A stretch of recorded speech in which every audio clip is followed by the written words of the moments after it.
meeting at 7:30 on Tuesday, November 27th, 2018. I'm going to call the regular meeting to But I order. have to change the tape, I'm sorry. It's okay. I'll wait till you finish with the bill. Can you make a note that we're making one amendment? We're making an amendment. It's on invoice 56401. It's shown as $435.60. $435.60 is what it's showing as. It's being amended to $290.60. In which fund? This is in the Maine Township General Town Fund. Okay. There's also another, we have another one, which you're on the record. Yeah, no. Invoice number 56384, Evans, Marshall, and Keys. We're going to request that be itemized to reflect the number of hours and the activity performed, work performed.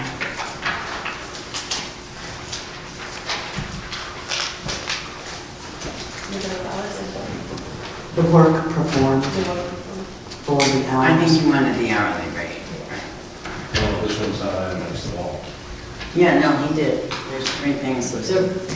The work is actually itemized, but not the hours for the individual work activity. One was attending a board meeting. Exactly. There was a review of the And you also want budget. the hourly. So the hours should correspond to the work performed. Thank you. Are we going in here? We'll vote on that during that.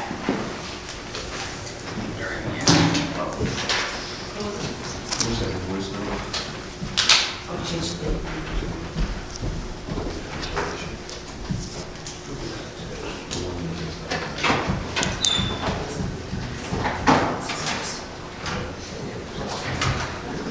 I'm gonna do this.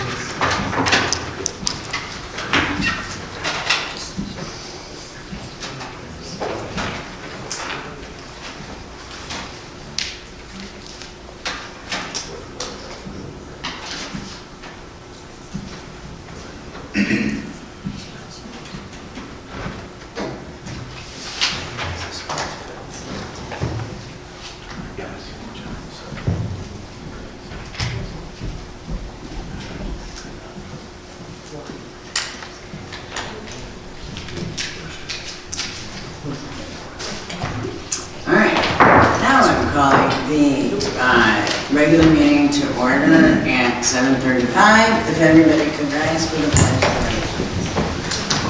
of allegiance. To the flag of the United States of America and to the republic for which it stands, one nation, under God, indivisible, with liberty and justice for all. And Pete, can you take the roll call? Assessor Martha Cry, She is absent to illness. Highway Commissioner Kazmierczak here, Clerk Giovanni is here, Supervisor Morass. Here. Trustee Jones. Here. Trustee McKenzie. Here. Trustee Carabota. Here. Trustee Smith. Here. All right, first order of business is, may I have a motion for approval of the minutes of the September 25th, 2018 board? Motion to approve, waive the reading. And is there a second thereof? Second. Tie. Having a motion and a second, is there any discussion? Yes. Super, Trustee Sweet. I'd like to make a couple of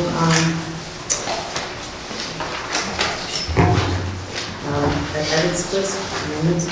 On page 4, there's one word that needs to be added that was on film for the verbatim that was not included in here, and that is where Trustee Sweeney, about 3/4 of the way down the page, where it said, again, what I didn't view it as a right or a privilege or a right, and it said, at the end of the last sentence was, I just had an individual interview with them, and the word chose, give them the information, needs to be added, one word, chose.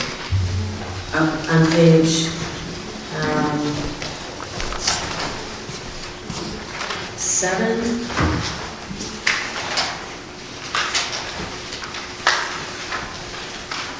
At the very top, on my vote, my yes vote, I added a notation that was not included, that I requested to be noted, that I couldn't hear that one section.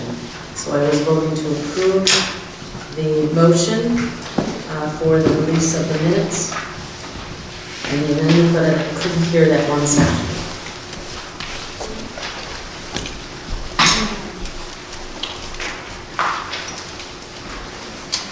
Anybody have any objection to any of that? And, No, second.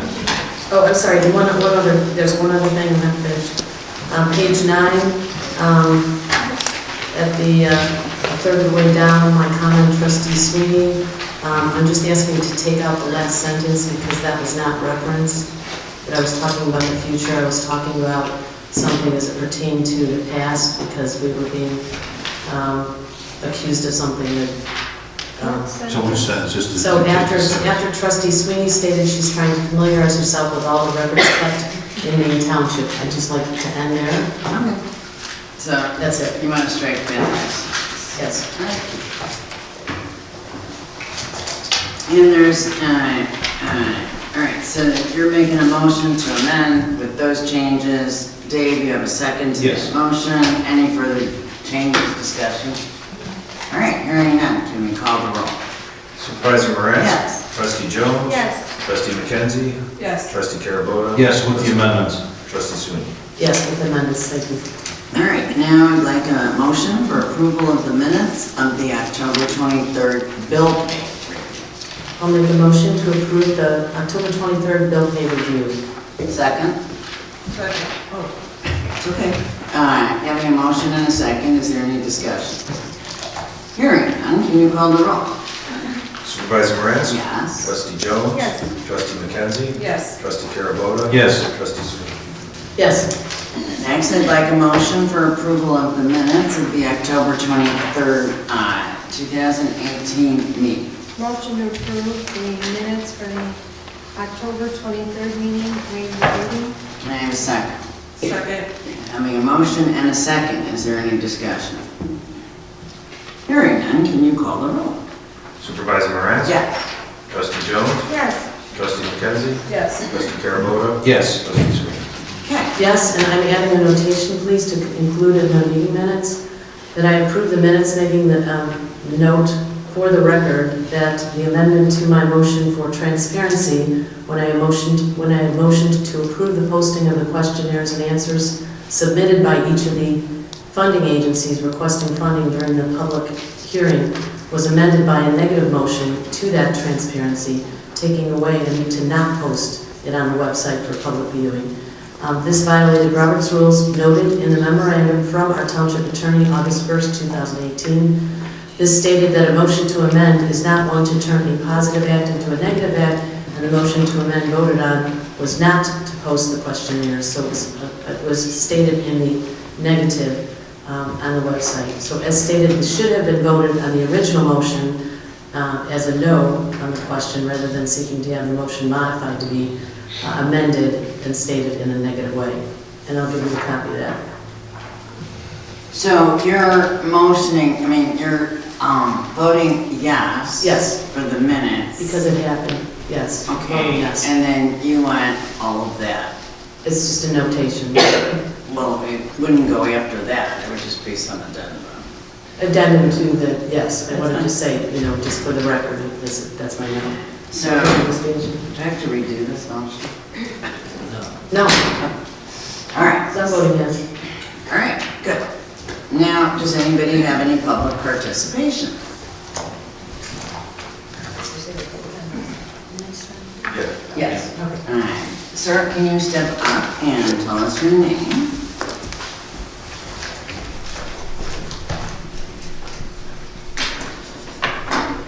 Hi, my name is Mike Safara, and I represent Image Tech LP, who is an office equipment provider in Chicagoland area. And I wanted to comment on some of the old business that you're about to address related to the print management RFP and the vote. And I was hoping to get the attention of the board and the people here today.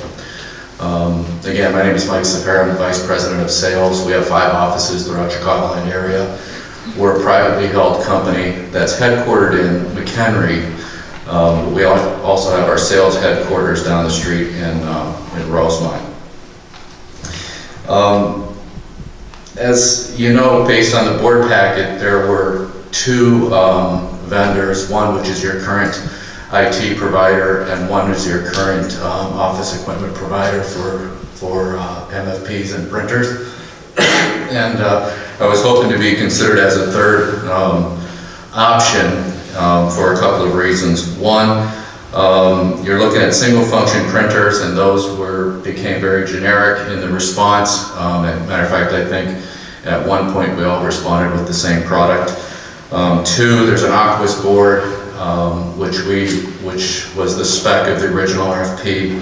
And 3, there are multifunctional printers, which in fact act like computers on your network now. So the industry's changed dramatically since you entered into a lease 5 years ago and prior to that. And I think it's really important to consider what some of the manufacturers have done in terms of making sure that your data is secure and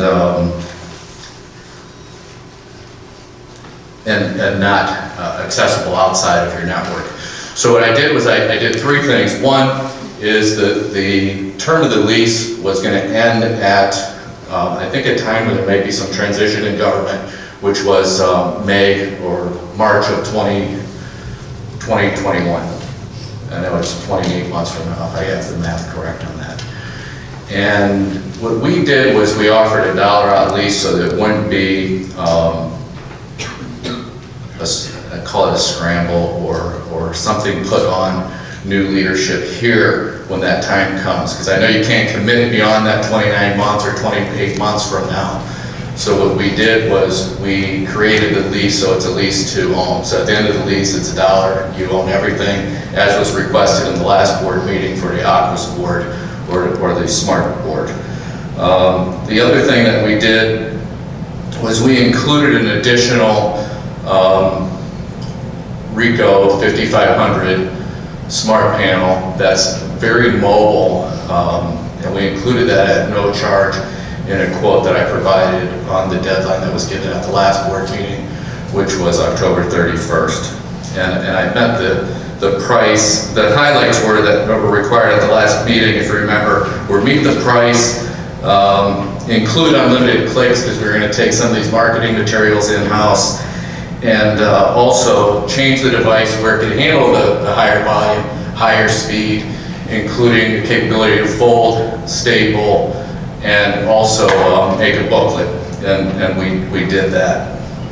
But again, I think the piece that was not addressed in the request for a quote or request for pricing in general were things like what HP has done. HP is the only computer company that's in the print space, right? So they have the security down pat, and we work very closely with them in this market.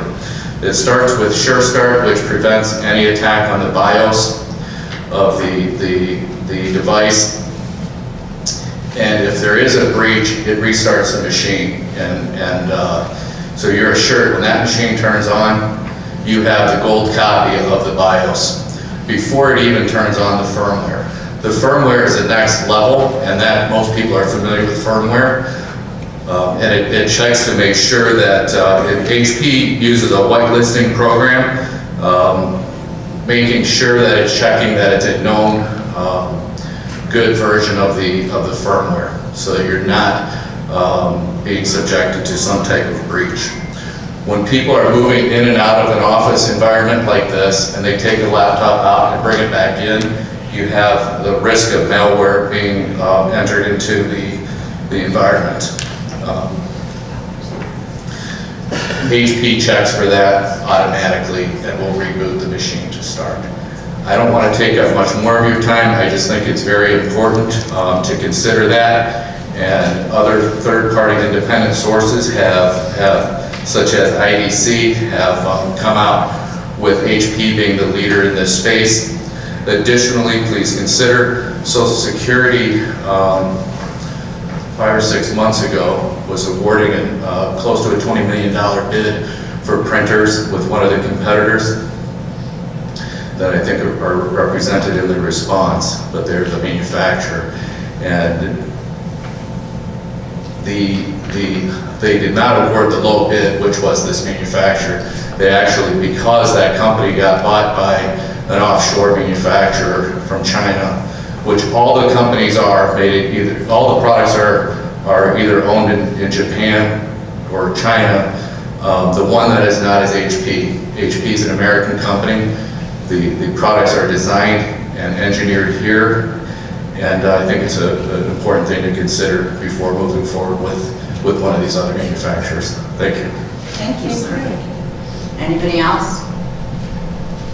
All right, hearing none, I'm going to ask for a motion for approval of the general assistance expenditures.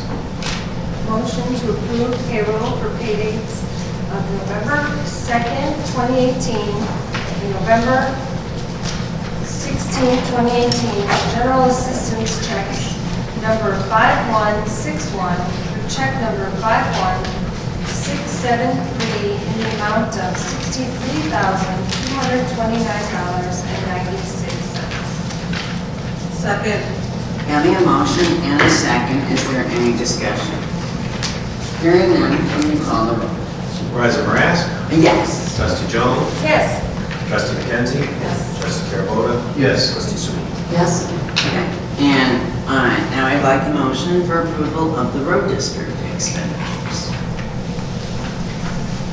I make a motion to approve payroll for pay dates of November 2nd, 2018, and November 16th, 2018, and road district checks numbers 20634 through check number 20679 in the amount of $124,944.29.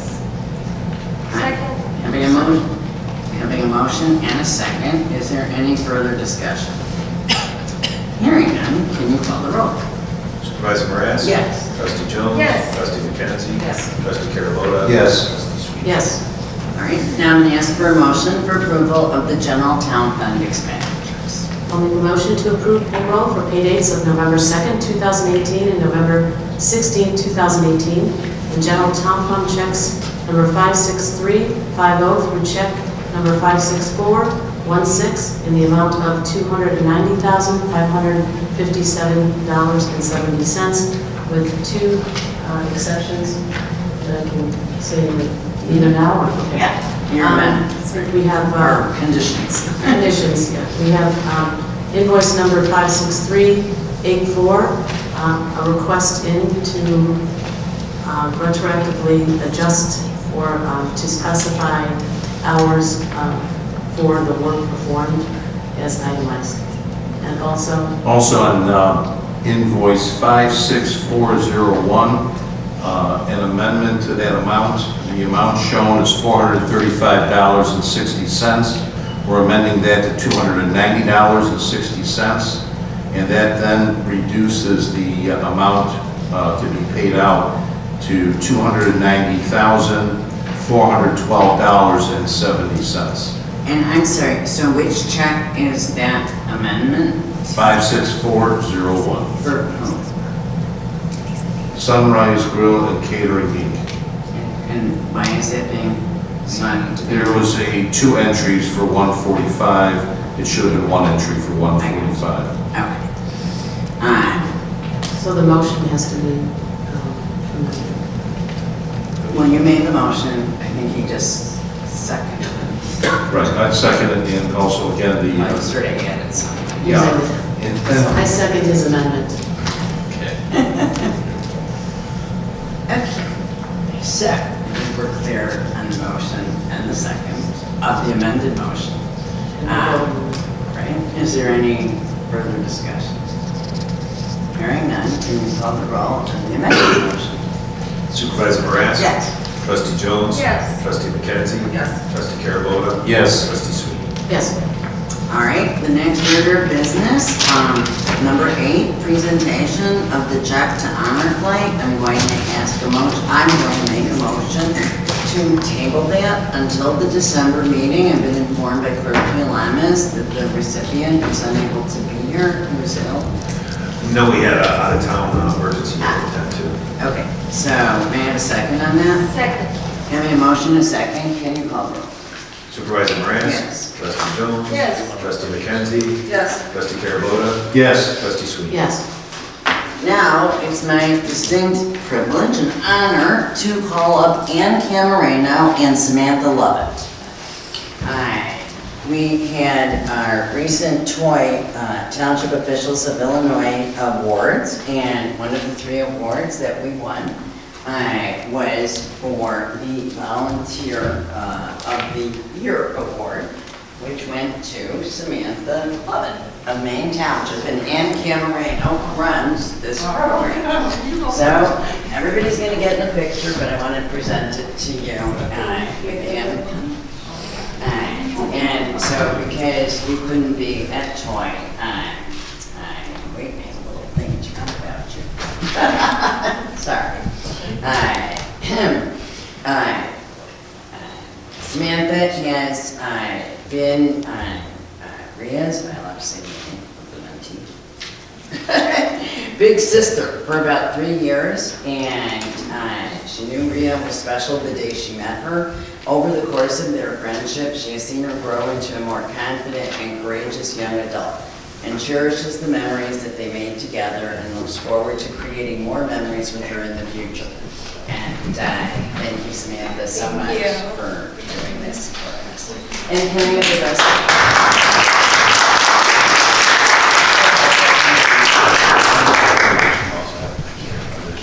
Oh, absolutely. Richard? You also join the vote since you won an award Now as you well? understand. This might be good for the press release. Oh.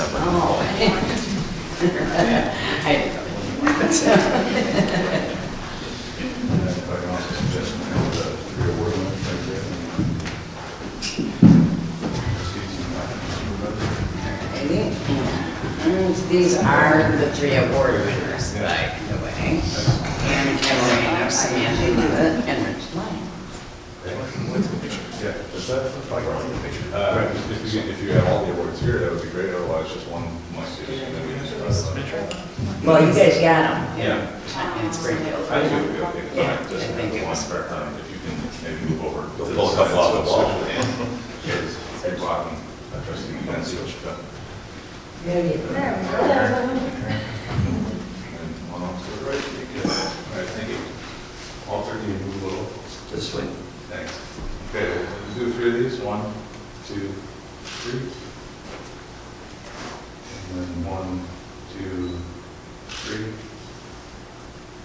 And then last one, big smile, 1, 2, Township. Thank you. Congratulations.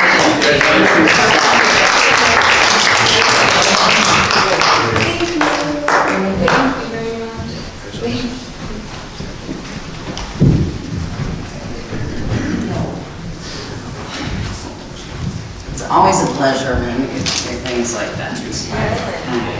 And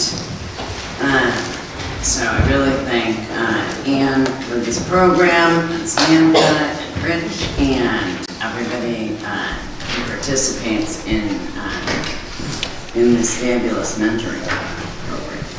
All right, now we are moving on to old business, and we have the vote for the print management RFP, which you all got ahead of time. The revised things you had requested of the companies, and both of whom are here.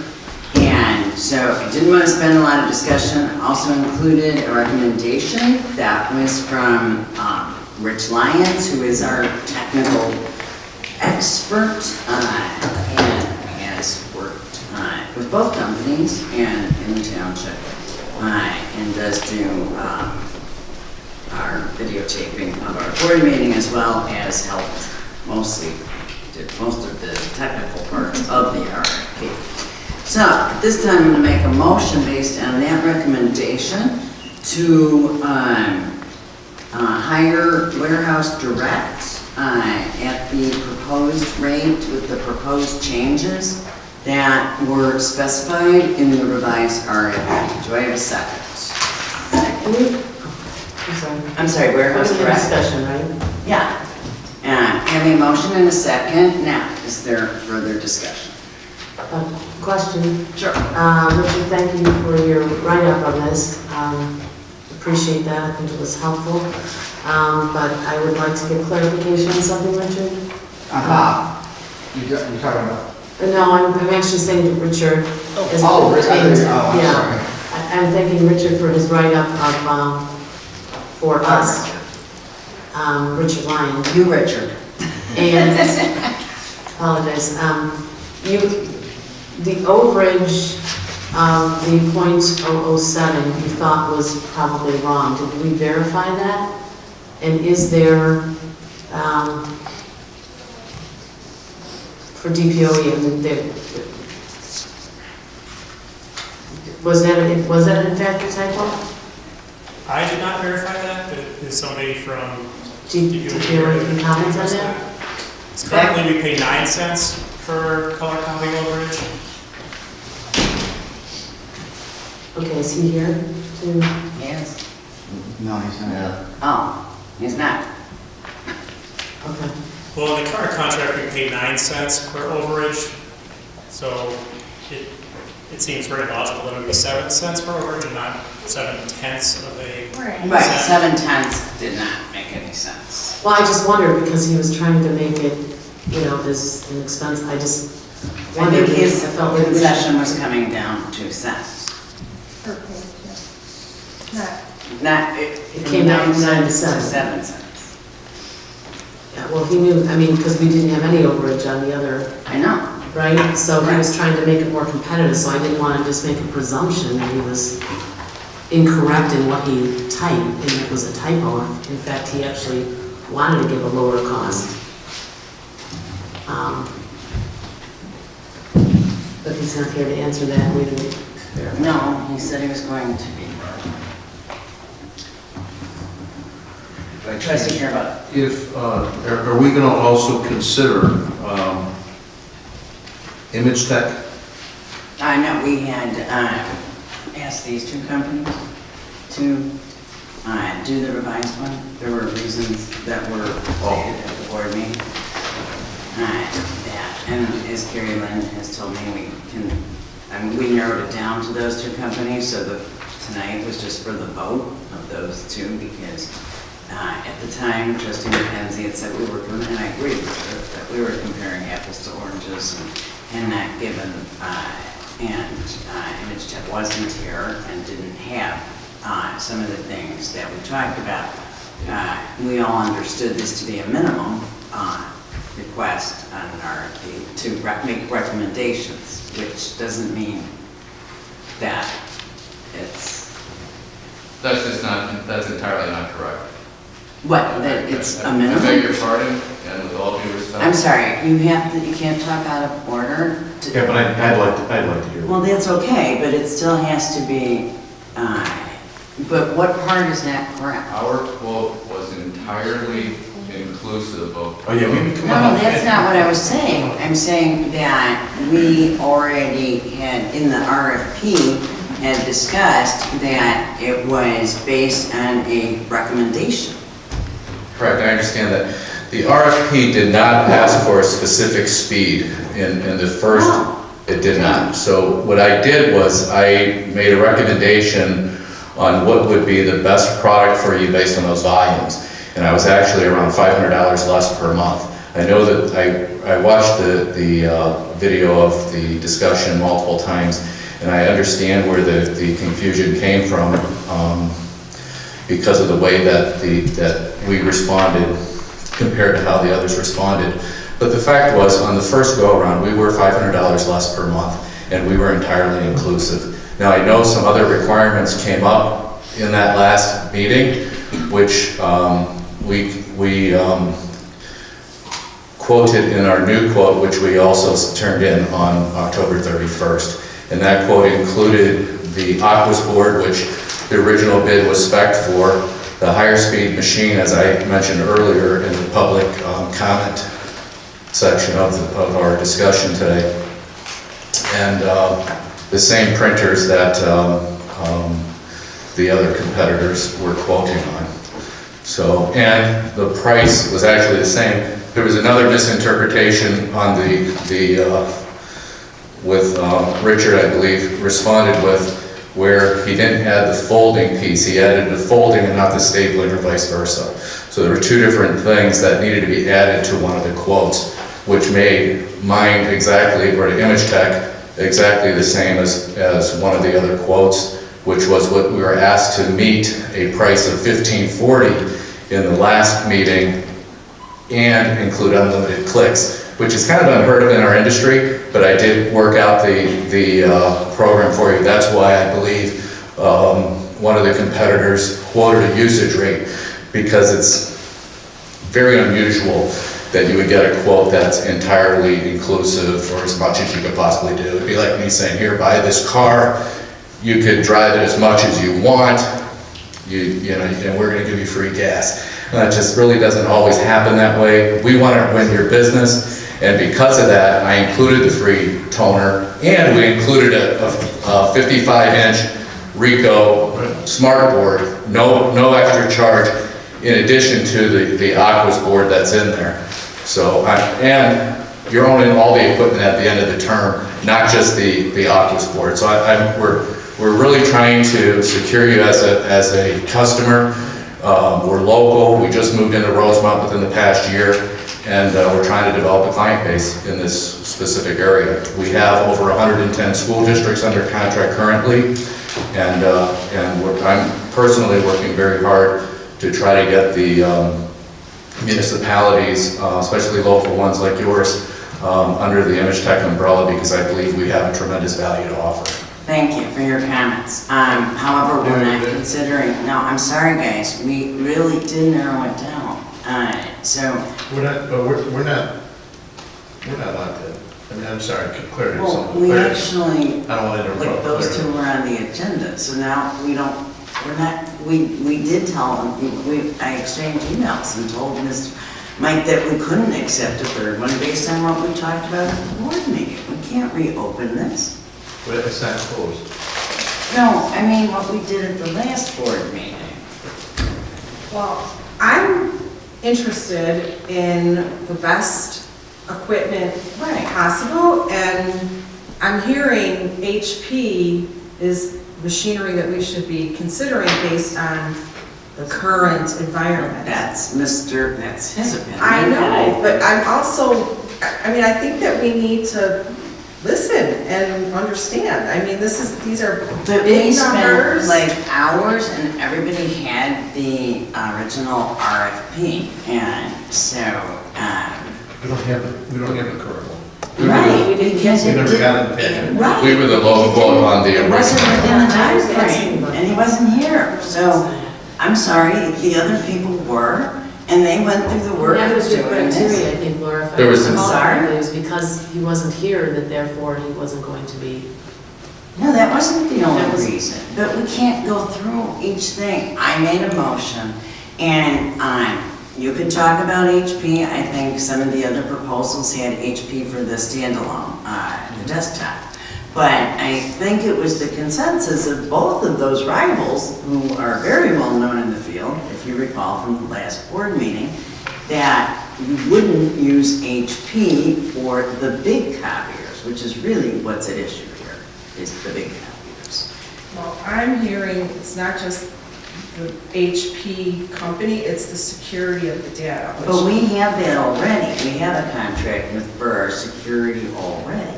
Can you address that and the difference? And also, if I can just add to it before you address it, the other thing that you had mentioned is owning everything at the end of the lease. Yes, and I know Which that's. is very different than what we were. But in 4 years, would you want to own everything? When it Well, all be obsolete? it's 28 months, or 29 months. But, The average device stays in the field approximately 42 months. And I think your last ones you've had now for over 60 months. That's because And it's that a included- 5-year lease, which That's we're correct. moving And away that, from. and that included a tremendous buyout, which, Which is why the price was so much correct. But higher. if new administration comes in and wants to do something other than what is currently being decided on, you're going to have a challenge with a buyout again, or a lease that continues to build like you have now. You're paying $2,400 a month now for nothing, because it should be $1 out lease. Going to be. But you have been, and I believe that lease expired in October. You've now paid November, and you're likely to pay for December. $2,400, it's throwing the money away, where you could structure a lease like the lease that I'm recommending and recommend in all cases of municipalities, not-for-profits, school districts, schools, Catholic schools, public parochial schools in general, where they own it at the end. So they can make a deliberate decision on what to do in 3 years or 4 or 5 years hence. That's all I'm saying. And I'm saying that the piece with security is a major issue. These endpoints, they're getting hacked, it's in the data stream, you'll see, I'll you'll get call on you in a minute. you'll get say you'll get a coupon for $10 off We're of gonna Jiffy have Lube, this and you discussion. print that, Sorry. and it puts a virus into your device. Or you get a birthday card. Oh, who remembered my birthday? Print this out and you get, free manicure or something. And what it is, it's malware. And it gets into the device and you start sending out weird things to the public. Or it enables them to come into the network and see what's saved on the device, what was printed on the device. HP is leading the industry. I mean, you can bring anybody up here to argue the point was fine, but IDC and other third-party companies all see HP as a leader in this space. And there's some other companies that compete in that area too, and you're not considering any of them on the security Well, I side. have to, okay, so I'm giving everybody, if we're gonna reopen this, we're gonna send it back to staff, because this is, because we can't, so I appreciate that, but he's clearly got a counterpoint to whatever this argument is about our security, which we haven't had any issue with, because we have a seamless integration with that company for security. And so we have had no problem with it, and I'm just talking on experience of being here.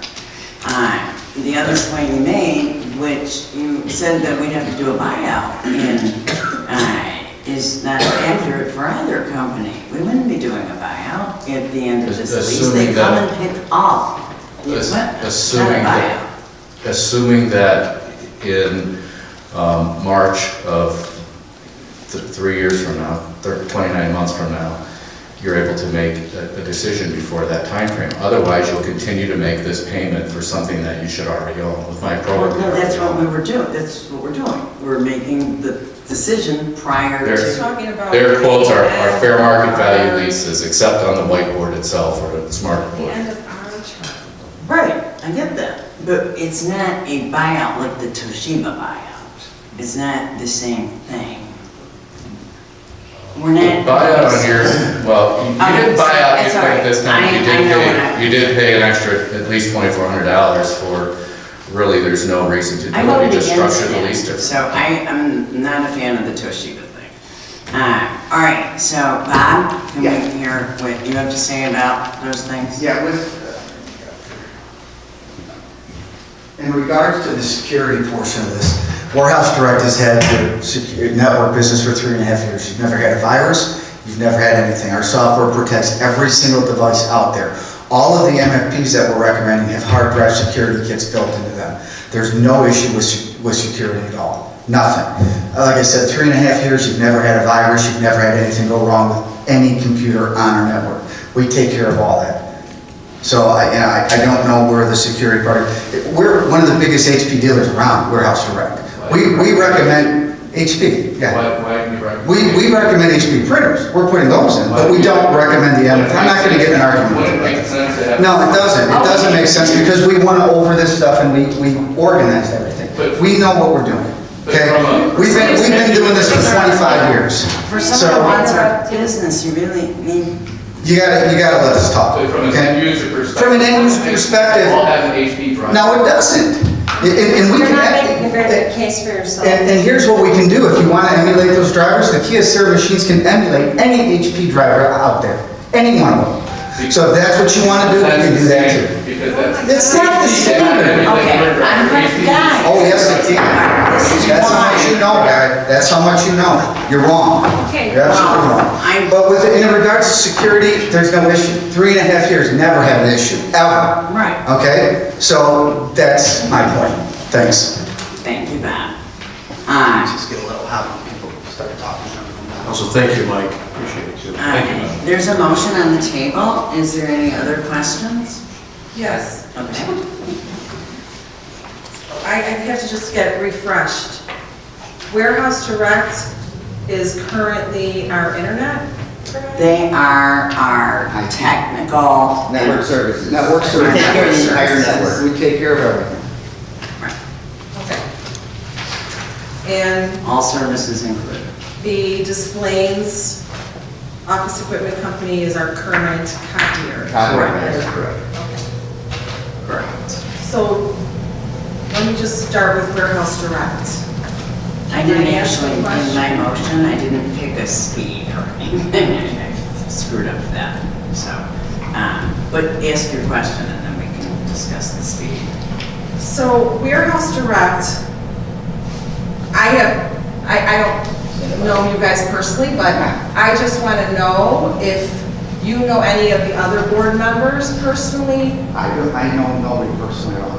Okay, and do you do any work for any of the board members here? We do work for Laura's office. We do her copy. Right now? Yes. We've done it for years. So did DPOE. So did DPOE. Okay, well, So did DPOE. DPOE did, that Provenzano, that's how the township got them, and. so you're current, you have a contract with. Oh, I said that way longer. Yeah, she said that That's why last I meeting. did I that. missed it. Oh, I And was. she actually had Vic Kinsella with DPOE Right. longer than us. Right, Longer way than us. longer. Right, but okay. Well, Do you have any other I business don't know nobody affiliation? personally. Nobody. No. I mean, I don't see any conflict. I do always, I mean, I recommend, they replied to the RFP. I didn't tell them to reply to the RFP. And actually at the time, DPOE was my provider. And DPW is not here. Correct. They were here on the list. I mean, maybe they. And does DPOE do any work for anybody on the board? No. No. No, I got rid of DPO. But they did do work for the highway department and got rid of them long before the township. And can I ask, is it Mike? Yes. Image Tech? Yeah. Do you know any of the board members personally? No, I do not. And do you do any work for any of the board members on a personal or other Our business? company may, but not that I'm aware of. I'm not aware of. After just coming back from the township meetings, it's a little.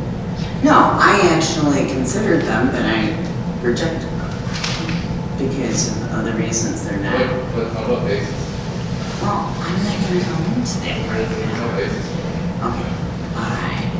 And she, yes. I still think that for the sake of, taxpayer money, et cetera, I also, what the presentation that was given and the fact that after 29 months, we own the equipment. But I really would have liked to see Image Tech's current proposal of October 31 that wasn't included. And I understand why it wasn't, but I would be much more prepared to vote and much more educated in this area if I was able to see that Image Tech. And I'd like to see the Image Tech proposal before I vote. Well, unfortunately, we don't have Bob here Vic, to process yet another month to month. So I thought it was pretty clear that Trustee Jones. Why weren't you here last month? I mean, I have did you a have family with 3 notice? young kids. Well, And It's his 50th anniversary. 25th. There was nothing in the request for pricing that asked us to attend the. No, but if you're here tonight, so stridently demanding, basically arguing that you want the business, but yet when we were actually making the decision and looking at the comparing them. I you was so weren't interested- confident that my price was so much Excuse lower me. that we would get rubber stamp. Excuse me. Save $500 a month, Excuse boom, me. rubber stamp it. That's why I didn't come here. Excuse me. I had the floor. The question was, why were you here? And your excuse was you had 3 children. I had 3 children and we were $500 lower than the next lowest quote. So, So I thought, in my opinion, you would rubber stamp that here. your opinion Send us the doesn't deal. count. Right. Something else is I floating. mean- It's definitely not my opinion or the facts. No, it has I'm nothing to having a do hard with the time hearing the fact. part It's, of why we I'm didn't having get a hard it. time dealing with somebody who comes to a meeting and disrupts it and continuously interrupts the board meeting. Because And when a person is treated unfairly, that's how they you're respond. not treated unfairly. If you have an appointment or you know that you were supposed to be here last time I did and not know I you was didn't supposed to come. be here last time. It's nowhere in the request for pricing that it You said weren't we as should be interested here. last month in getting the business that you are tonight. Let's put it that way. And now you come and you're being very rude, to be honest with you, which is not a very good way to get business. That's all I have to say. Thank you. I still reaffirm, I want to see that proposal, and I did appreciate the amendments that you said. So what do you propose to do? Waste another $2,400 or violate TPOE and then we're in the hook for consolidated damages? The word isn't waste, the word would be for us to do a proper RFP, and that We would be did to do a include, proper that would be to RFP. include Image Tech, and also future RFPs should require in its language whether or not there's attendance is required or you will be It wasn't disqualified. required, So then in the future, let's make sure that that's. but it also doesn't entitle a person to be rude. There was no, I'm saying that there was nothing rude here, it's just getting the answers No, I across. exchanged some emails. And that I'm very much interested in the 29 months and it's paid and we have the It's not on equipment. the table. And the quality of the equipment. So, I think as fiduciaries, we have a responsibility. I do remember commenting on Image Tech when they were not here at the last meeting as being less expensive and to consider some things. And because they couldn't be present to answer questions, it was like they were disqualified. So, one of the other big things, I have the floor, please, that came up was that the overage issue, and I'd like you to answer to that because I know that became a big determinant as to who would be awarded the business based on a true cost of what it would be because overages were so, that's really what the delta difference was because of the overages. So can you comment on that? Yes, the way we responded To the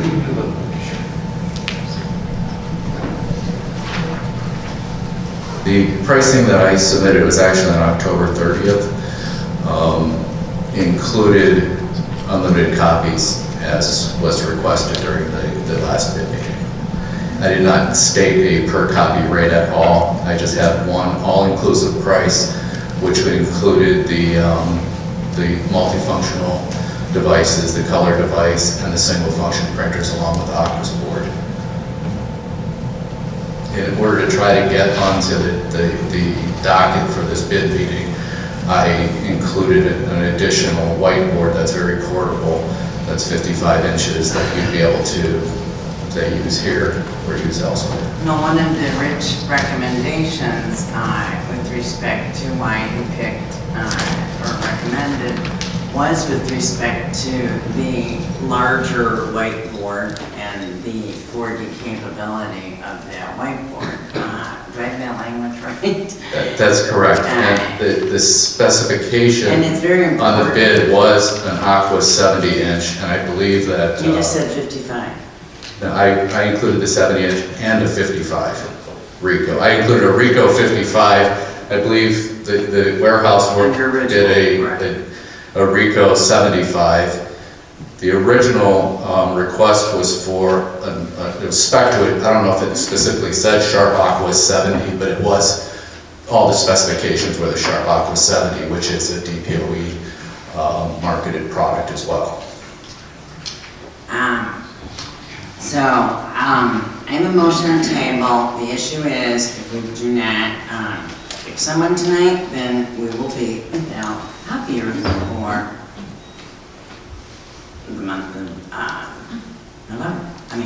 December. He extended the lease a month, and so the contract calls for them to pick up the equipment, and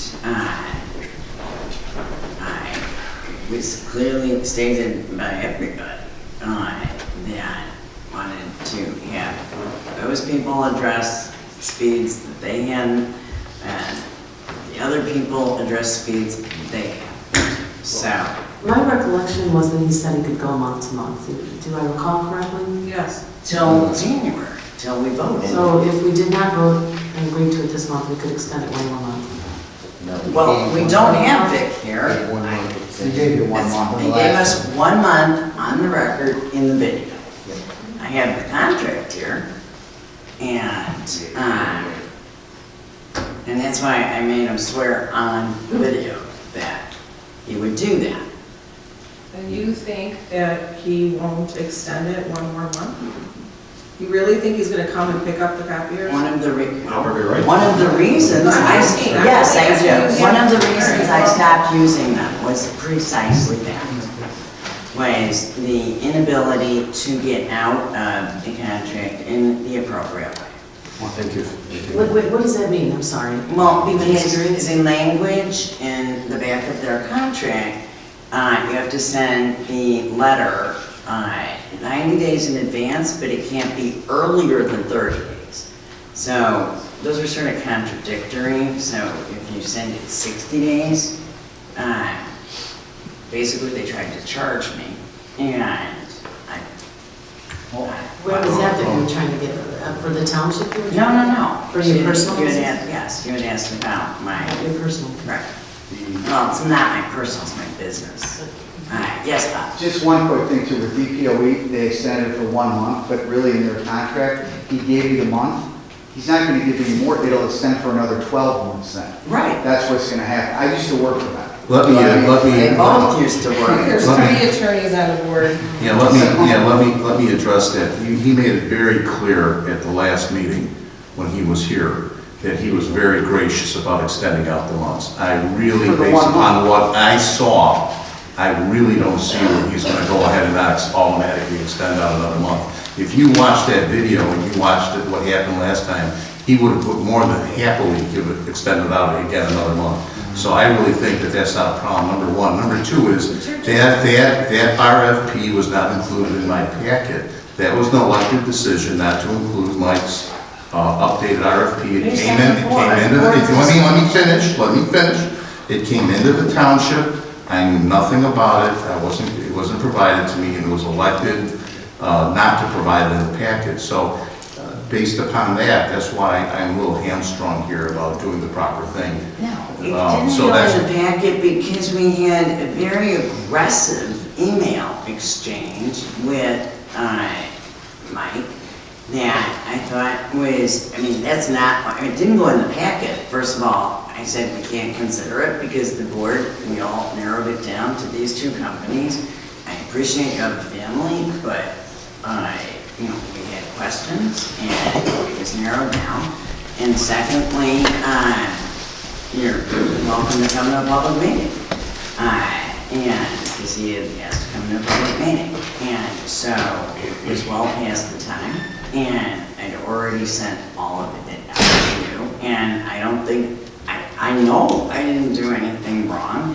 This is a copier deal. We need to pick a copier. It's a lot of money. It's a lot of money.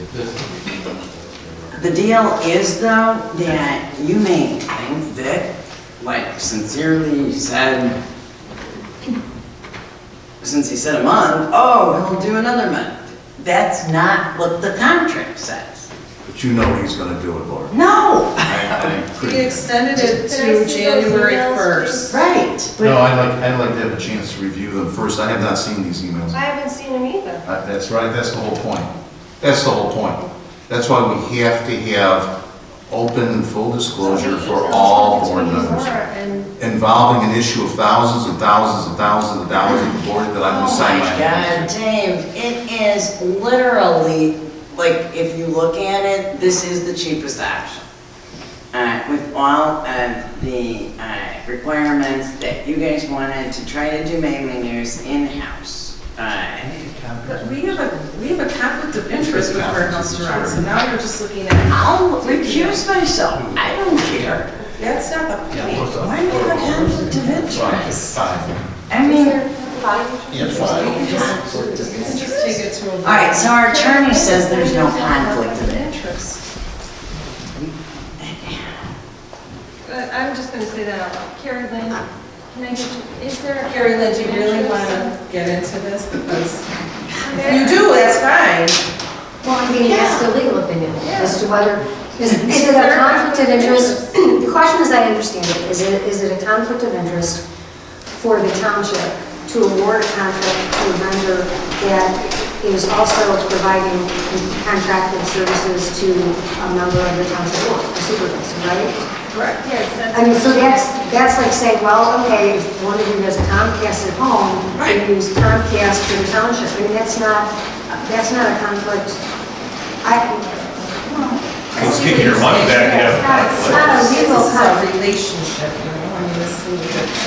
Well, you don't know what, I mean, Whatever, I mean, I can have my I'm just saying, opinion, I your opinion. didn't see DPO either. I mean, maybe it's not a legal conflict, but I think it's a conflict. It's a conflict. I don't think that it doesn't feel right. It doesn't feel right. Doesn't matter what you label it. Doesn't feel right. I'm sorry, just Mackenzie, there's things I don't think feel right, but we assert it. Sometimes you have to compromise and vote. That's right. But I don't think we have all of the information that we could possibly have. Well, you know, to make normally all the right we rely on decisions. staff, and Karen Lynn told me, like, we should never have into our discussion last time. Like, we rely on staff to make these recommendations. These aren't experts in copiers. I'm not an expert in copiers. Oh, Rich certainly is. Rich is an expert in copiers? Yeah. What makes Rich an expert in copiers? Because He he uses one? I use one No, too. no, I'm sorry. Okay.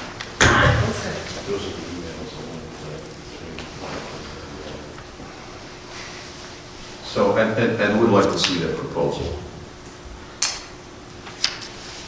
from Image Tech. Well, you have to, first of all, we have to vote on my motion, and then you have to figure out how you're gonna pay for, what we're gonna do for the month of December, and, Well, the month of December is not a problem. We have till January 1st. I'm sorry, after January 1st. I mean, you still have the month, it was supposed to be done so that they would come and pick it up. Or leave it in. So I think you're actually special meeting on the abdicating, I mean, 18th. with all due respect, you're abdicating your fiduciary duties because, it really is. I mean, it's gonna cost more money in the long run, and I wasn't the person who said, let's get rid of Image Tech. I certainly did pursuant to the board's direction and acquiescence. So, you know, I have to say, I agree with Trustee Jones's comment. If both of those companies had the interest to show up and spend 3 hours talking about it,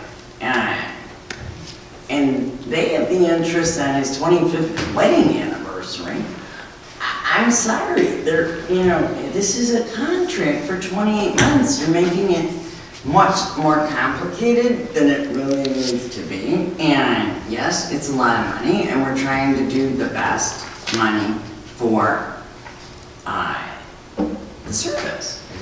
So you asked for no overages, you asked for, the doohickeys to do in-house, printing.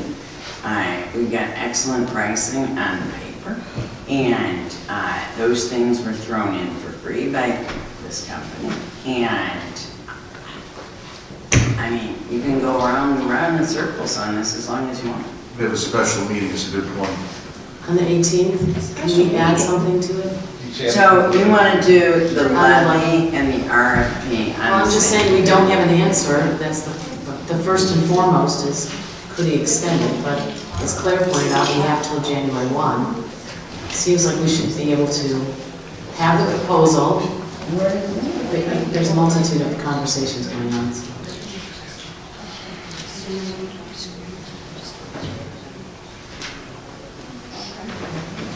So. So, Let's just then go forward with the vote, and I called it. Clerk Jalamis, can you call the roll?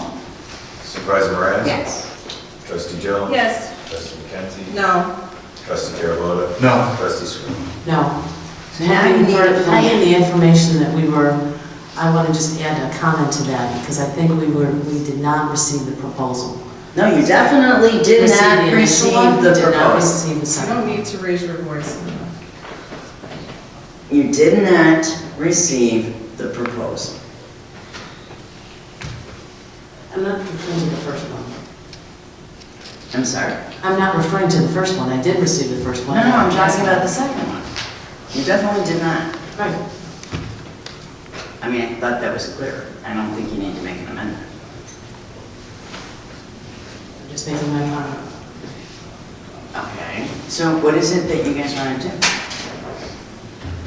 Set it over toward the special meeting in December, and in the interim, get the proposal from Mike, and then also maybe have some input from Richard too on that. A special meeting for this? No, we have a special meeting set already. If Richard. all five of us are well aware, it's on December 18th, as all five of us are well aware. We just add this to that special meeting to which all of us know we can do. So Richard did look at the image tech originally, and The original version, not the second. HR. Yeah, it's not any. So the December 17. It's added to the agenda. And what do you propose to do with DPO? Just hold that open as well. Okay, so you're gonna call Vic and tell him, hey buddy, I'm I assuming. think our CEO will be able to call him up. No, I absolutely, You said that that's it was absolutely, you said he didn't, okay. He extended it a month, but the vote it has to be 30 days ahead. Laura, you know that if you pick up the phone and ask him, I'm pretty confident you'll be fine. I think one of the I three actually voted no should know that he, spearhead that. Yeah. no, I know he won't. And this is why we get the comments we get. Okay. I will be happy to call them. Is that what you want? I will second that. I don't think we need a motion. But I'm worried about the legal consequences and the fact of the printers. So, I'll call them tomorrow.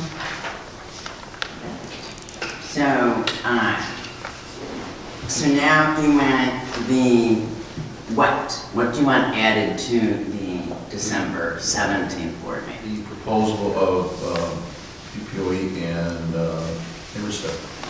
What about warehouse direct? We just had a vote on it. We just voted on Oh, so they're out of the running completely? it. You wanted the vote. We had the vote. Well, but that was with respect to this. You guys, come on, is this in a contest? Or is this on behalf of the township? What did you say is it yet? I mean, like what? Township, or some kind of contest? Contest? Yeah. Warehouse We didn't vote that they were out I of think it. it's in a contest. I think that it's anything I recommend is sometimes, well, I don't think that, Okay. no, I'm not saying that with respect to you. What I'm saying is that we are not putting the needs of the township. So you're penalizing the people who show up because I make a motion? It's crazy. That's not what's happening. We're just trying to make the best. So you don't wanna Speaking for compare- myself, I am trying to get all the information from all. So do you want all three? potential- That's fine. So they're not out of the running. Well, we voted on the one. We voted no. on them. They want to come back, that's fine with me. I'm sure, I would guess that it's fine with them, I don't know, but we voted on this. Excuse me. Related to what? It was related to not having image check. It had nothing to do with the quality, is my point. I missed Okay, so the vote, as I understood it, was no, because you didn't have image check. I thought we were voting on warehouse direct. And we weren't? What was your motion? It was to pick Warehouse Direct as a vendor. And the reasons that trustee Sweeney put on hers and trustee Paraboda were that they would be much more comfortable with having image check. So why would you penalize the township if they indeed are the best? Words in my mouth, please. No, I didn't use that. What did you say then? so I'm just saying, why would you penalize the township by, Who are you talking to about penalizing the township? Because I don't want to keep answering and then you I say just, it's not me. I want to know what we're doing on December 17th. So now you want to vote between image check and the person that's not here? You keep changing the subject. Who do you think is penalizing the township? I think the three of you are. Oh, my God. Okay. Okay. I will be on the record, I am not penalizing the township. I am trying to make the best decision for the township. There's no penalty here at all. I don't know any of these people. No, none of you. I don't use any of you in my business or my personal life. I have no conflict of interest with any of you. So I am not penalizing the township. So, Can I? And I'm yes, Can I I would just- also add that I am not penalizing the township. You guys Trying to make the best decision as a fiduciary. Right. So, Because we're going to sign my name to a very large contract.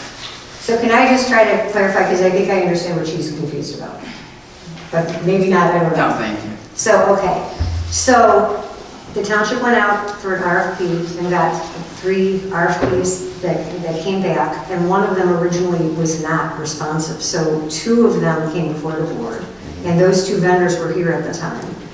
Right, I mean, No, so that's the the term non-responsive? Yeah, the We did amendment, respond. you take out the word words non-responsive. Why didn't you let her finish what Got it. she's They were saying? not responsive that day. yeah, for the There was no original. requirement, there's no seriously. requirement of the RFP for it to cover. There was no. No, that's not what I'm talking about. She's too let her finish. At the last meeting, the supervisor had a chart of specs for all of the things that were required in the contract. And there was one vendor that didn't meet all of the original qualifications in the contract. It had nothing to do with their presence at the meeting. So that's, I mean, but this is what happened, okay? So then, at the last meeting, 2 of the vendors were here, they made a presentation. Both of them said they were willing to change kind of their clarifications to give better proposals to the township. So the township board told them to do that, and they did. And then in the middle of that appears a 3rd person has now come forward. But because the supervisor, it sounds like, thought you were proceeding on the 2 as directed at the last board meeting, she didn't include the 3rd one. So now, she was recommending Warehouse Direct because their price Over GPO? was the lowest for this meeting. You're saying, as far as I understand, and I could be wrong, but you don't have this proposal to compare them, so you want to make sure you can compare everything. But then, you're saying on the other hand, you're voting against Warehouse Direct, which makes it look like even if they're the lowest bidder, you're not going to go with them. That's why, just from the outside here, that's what it looks like to me. You're saying, like, we voted them down without even having this other proposal, and now we're not going to consider them. I would say if you're, I mean, if If I can. you guys need to have an apples to apples comparison for everyone, and if another person shows up before the next meeting and also wants to bid, I mean, now you've kind of established a precedent for that. So that's the direction you need to come up with, whatever you want it to be for your next meeting. Figure out, I mean, and what I had told the supervisor at the last meeting, excuse me, is that it's not customary for boards to engage in the minutia of evaluating spec responses. That normally is something staff would do, and they would come forward with a recommendation. Certainly boards can overrule staff recommendations, but I've never seen a board spend 2.5 hours interviewing copier vendors before. And when you think of all the contracts that the township awards, some are significant and some aren't, you need to kind of channel it into what the normal process for townships would be to do that. But having said that, you can make this process whatever it is you want it to be, but we just need a clarification. But I think that's why she's saying it's looking like you're hurting the township, because it almost looks like you've ruled out one person without having everything on the table. I think, and that's great, but the first part is that this is not a new person, this is the same person as before, and he gave an additional proposal, number one. Number two, the RFP didn't require him to be here, but number three is the impression I received from the actual words that were used that are on the record is that it's because Laura proposed it that there's some retaliation going on here. There isn't. But there's nothing to go against the township or whatever. What I'm looking at is dollars and value to the taxpayer. So I appreciate all that, but that's just where I'm coming from. I'm trying to express very nicely and very calmly the fact that I didn't get that second RFP. I would have preferred to make that decision myself. I knew nothing about the emails. I knew nothing about the communications. If Mike didn't come up and make a statement of public comment, I wouldn't know anything about this. And this option is out there before I sign my name to a contract of this significance. So in the future, I would just appreciate receiving everything. And that's the part that I'm very disappointed. But other than that, I understand where we're going. There's no retaliation against Laura or anybody like that. I would just, I want to be able to see, and also Laura's the one that put up the motion. So the motion was to say no to warehouse direct. That's what happened, was a no to warehouse direct. But now we're going to be able to get that proposal from Image Tech. I'm open as long as what's best for the township, for the users and the taxpayers paying. Okay, so for the special meeting then, do you want, I mean, I'll make the a final motion. and best offers for all three, or? I'll make a motion that for the next meeting, which is a special meeting, that we have all three proposals to vote on. I second it. Having a motion and a second, is there any further discussion?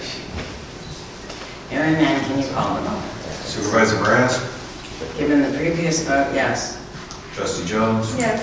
Trustee McKenzie, Yes. Trustee Caraboto. Yes. Trustee Sweet. Yes. Thank you, by the way, I appreciate it. What is it you appreciate? Our attorney was very helpful. Yes. Appreciate it.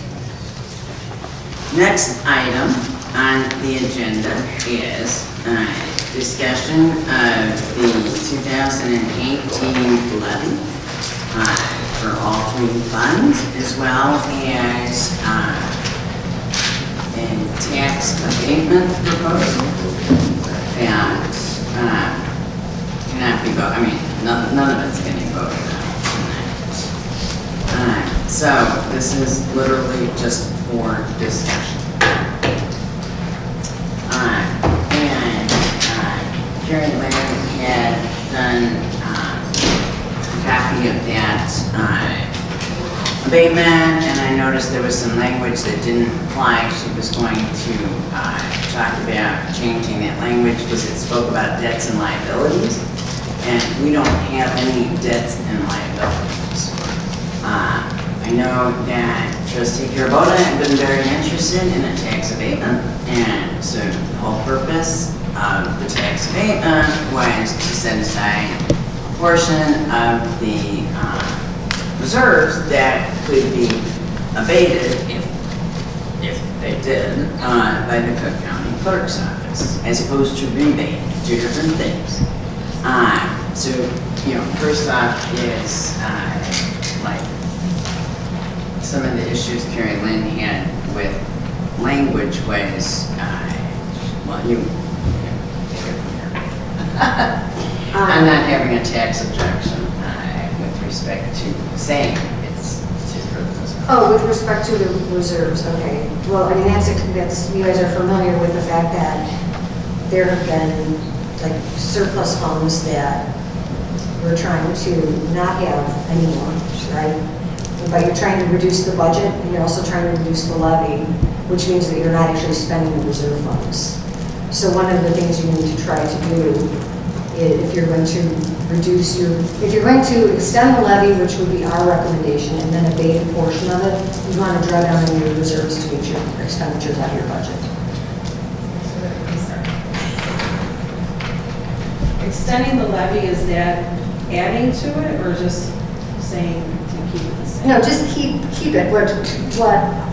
As we had that lengthy discussion last month about you don't want to zero out your levy because then it's going to reduce your ability to levy if you need to do that.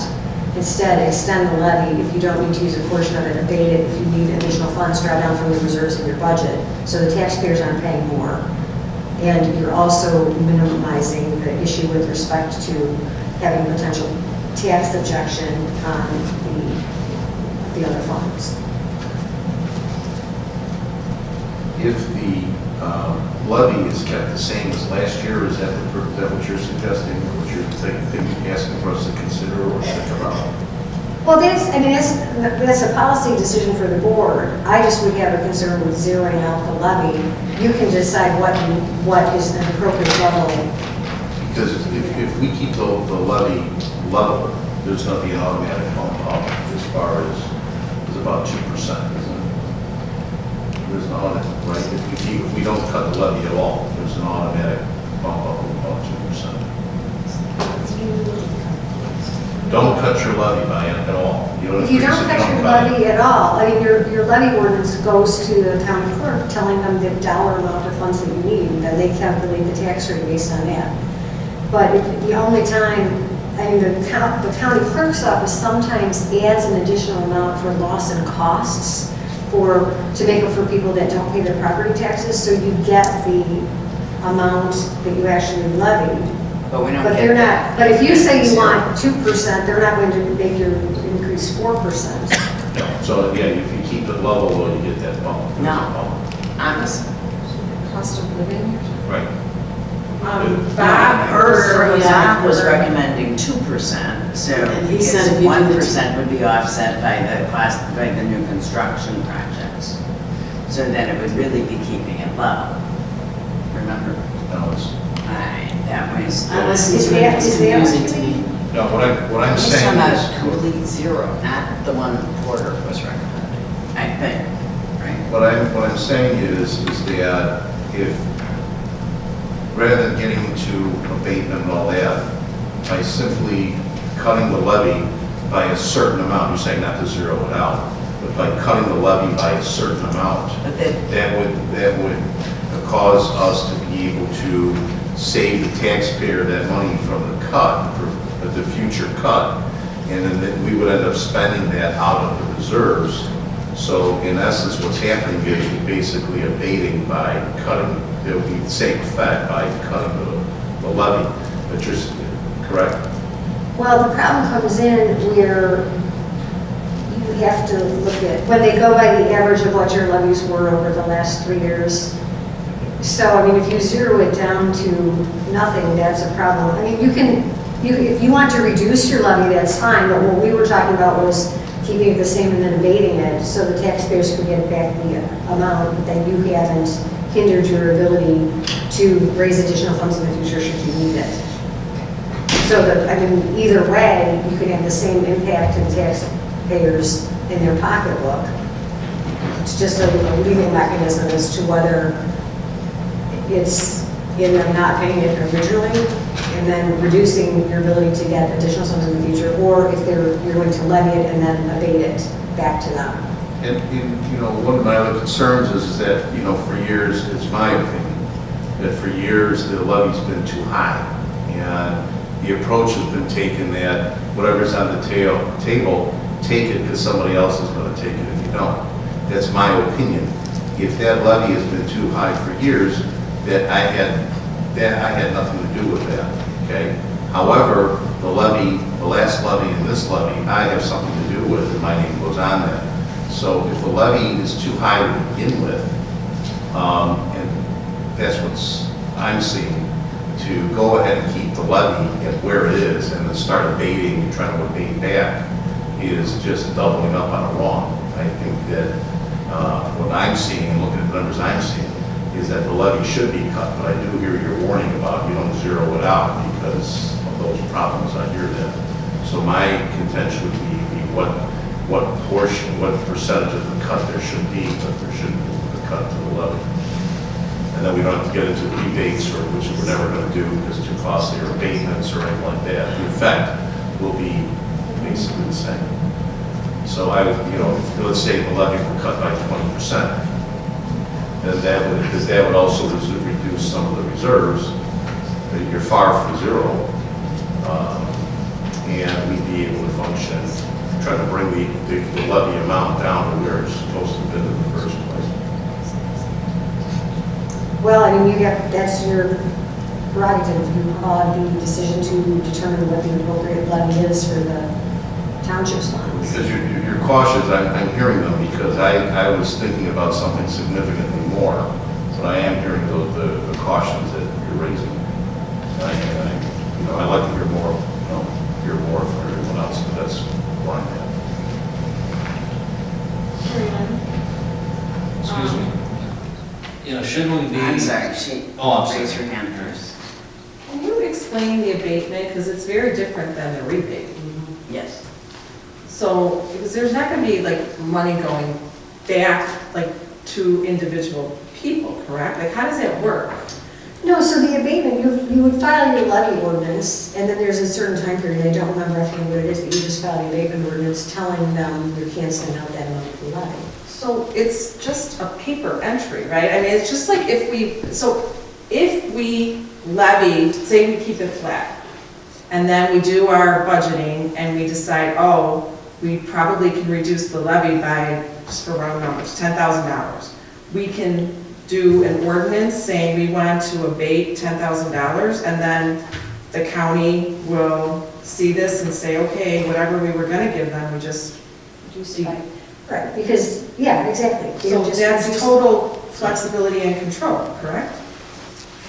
It is provided you do the abatement within the timeline that's required. Do we know the timeline? I don't know offhand, but but you have a while to do it because you haven't even passed your levy yet. It would be after you do your levy.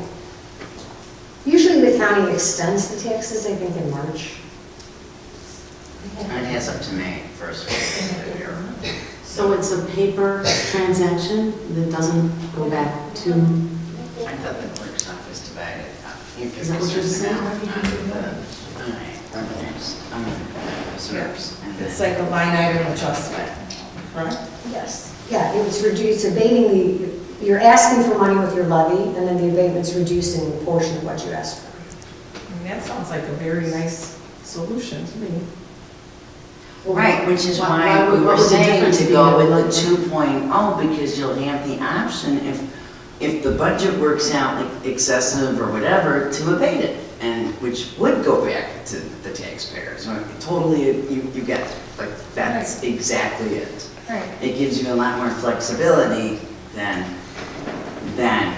like, I think all of our issues has always been the timeline is weird for townships. The levy comes before the budget. So that's, I think, what gives that nice thing with having the ability to abate it if we need to do that. If we think it's excessive, then, but it gives you flexibility so that, like, I think what Carrie Lynn and Bob had said last time with the two, you're not losing the possibility of getting like these 15 projects, new construction, that several of which are coming due in display, and some of which are coming out of TIFs, and some in Park Ridge. There's others in Park Ridge that obviously won't come fruitful, till next year. I think the memory place agreement I see is next year. All those are tax bases, so if it was, from what I understood Bob saying, if it was 0, you wouldn't get that. Like we would be giving that ability to get that commercial property tax. Am I right? Yes. So that's why it gives, like you said, the flexibility. If we over levied or over budgeted, because there's things that have been suggested by the board that do cost money. There were security things, you wanted a salary study. There's things that weren't previously in the budget that we have to be mindful of. So, okay. If I can. Oh, I'm sorry, I think Wally was next. Okay, thanks. My concern is, I understand the rationale to lower the levy and keep the budget the same or less. And you go over your budget and you've gotten less tax money in, the reserves will come down. Is that pretty much what you're saying? One way or the other, the reserves will come down. Yeah.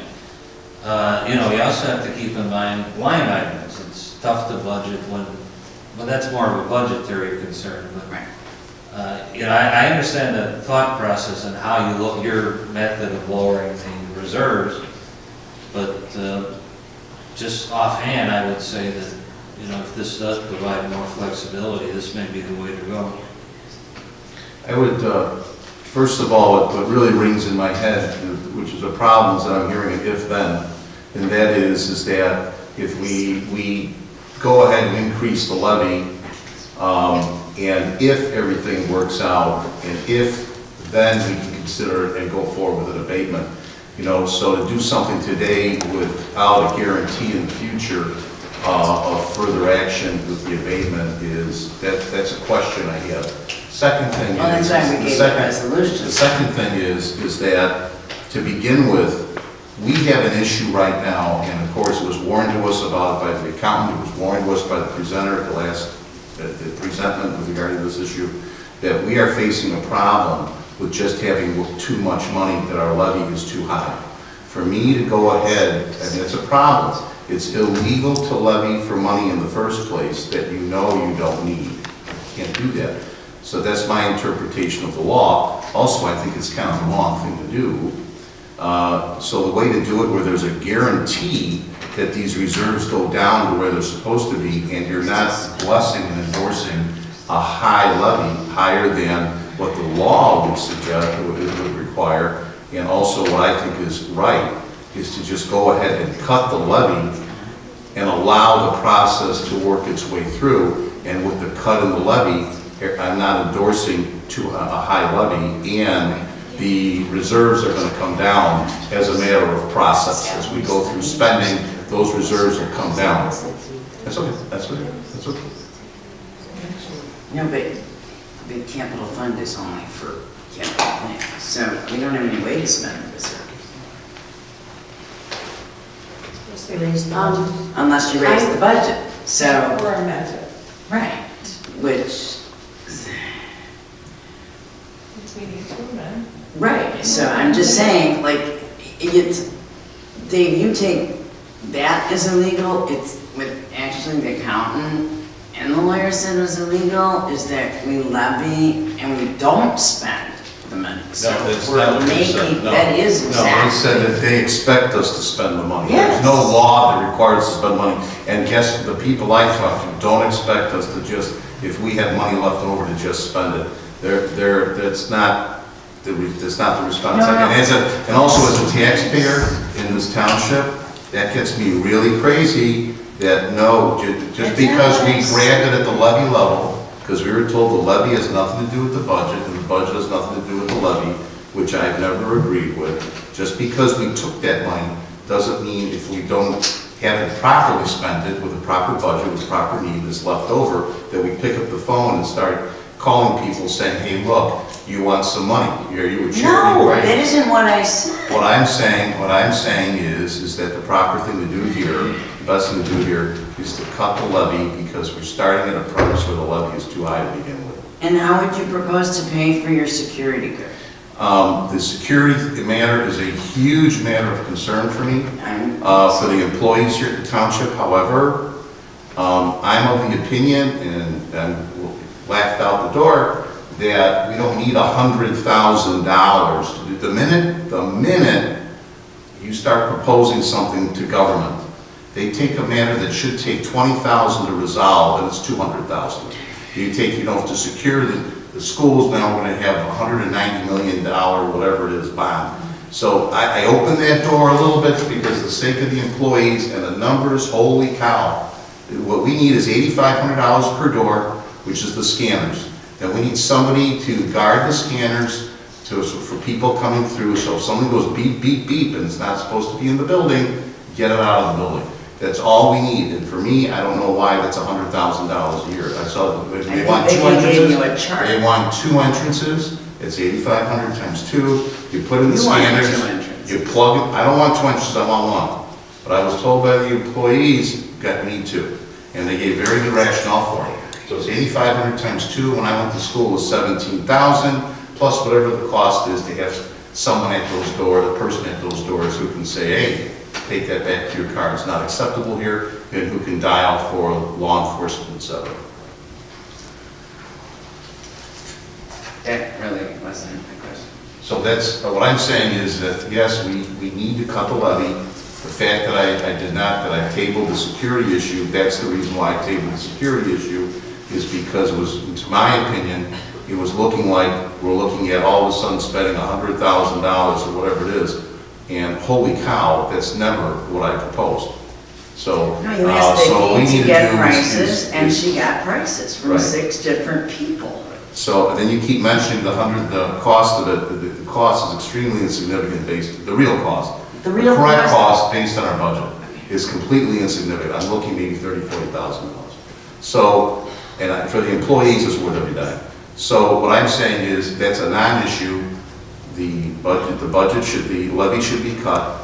The cut, I was thinking, like I was saying, was supposed to be quite more significant than 20%. I was looking more at 40 to 45, but I'm thinking that based upon what I was, Carrie Lynn's comments and concerns, that maybe we look at a 20% cut and we go forward from there. Let's see how it works. It worked out, the 5% worked out quite well this year. It's not much, but it's worked out quite well this year. I'm sorry. That's what my position is. Did your tax bill go down?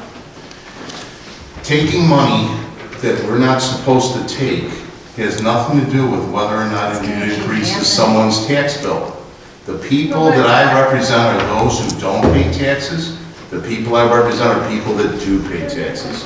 Also, if it's not what I'm told by our township library, I was told the argument was, it took us up $2 million in expenses, was how many candy bars is it really? Okay, when I protested, when I objected to that. Here, I was told how many sandwiches is it really? It doesn't matter. If the money is not needed, you're not supposed to levy it. The reason why it's a law is because there's townships that weren't following that ethical position, so we had to make it a legal position. The levy is too high, so the levy needs to be cut. And then with that cut, in a way that's not going to hurt the township, all services will be provided quite well. We can be very reasonable. We find common ground between the taxpayer who's fronting the money and the people that are receiving these services that we provide by the township. We need to find that common ground. I think that's the way to do it.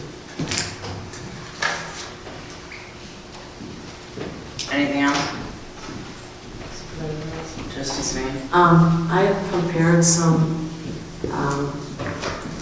information based on the data, and I guess the first thing that I will pass this down to, just a second, and it's regarding what Carrie Lynn had mentioned, the accumulation of funds. So in August of 2017, there was a new law passed that said township funds, excluding the township's capital fund, shall not exceed an amount equal to or greater than 2.5 times the average annual expenditure of the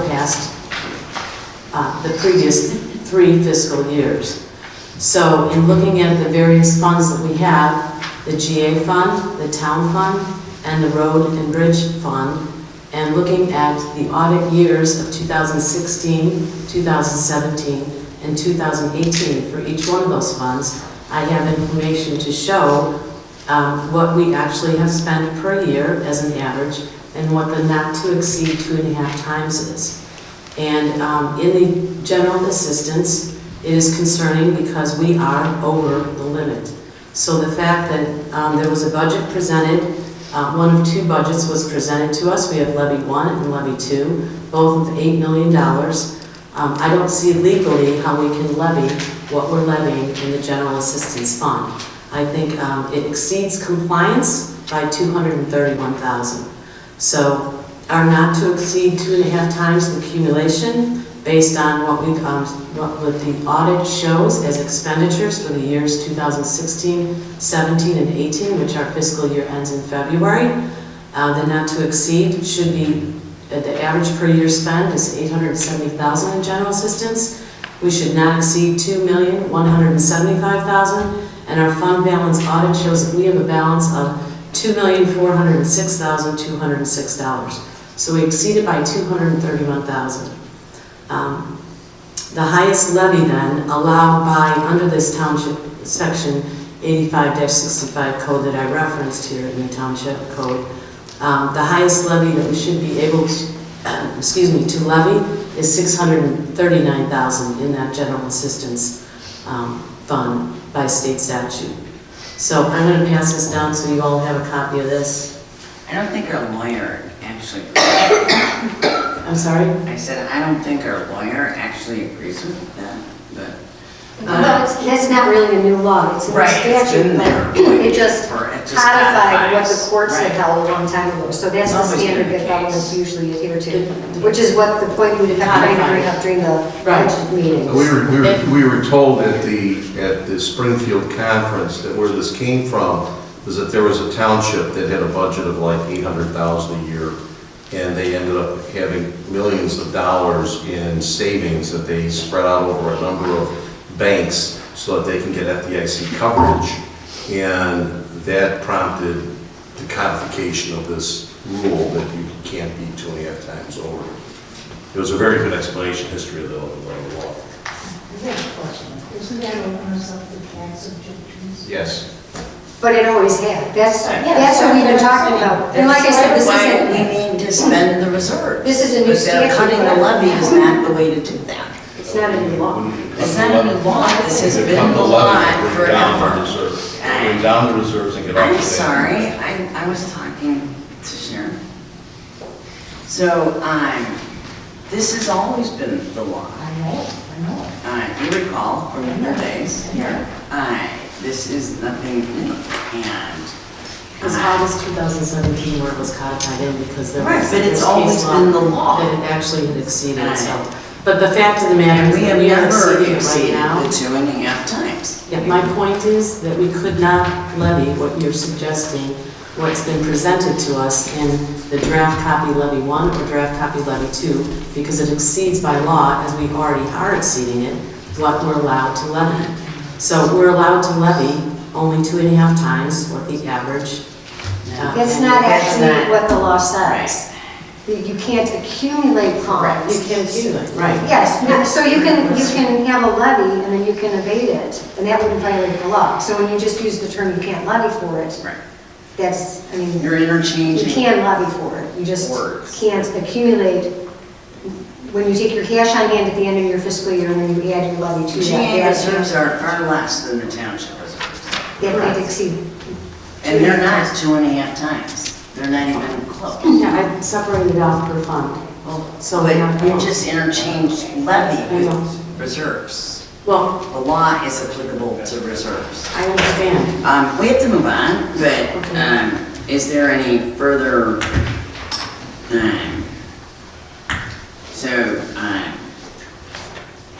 Yes, I have made, I've studied the levy pretty thoroughly in what we've done and what we've spent over the past several years.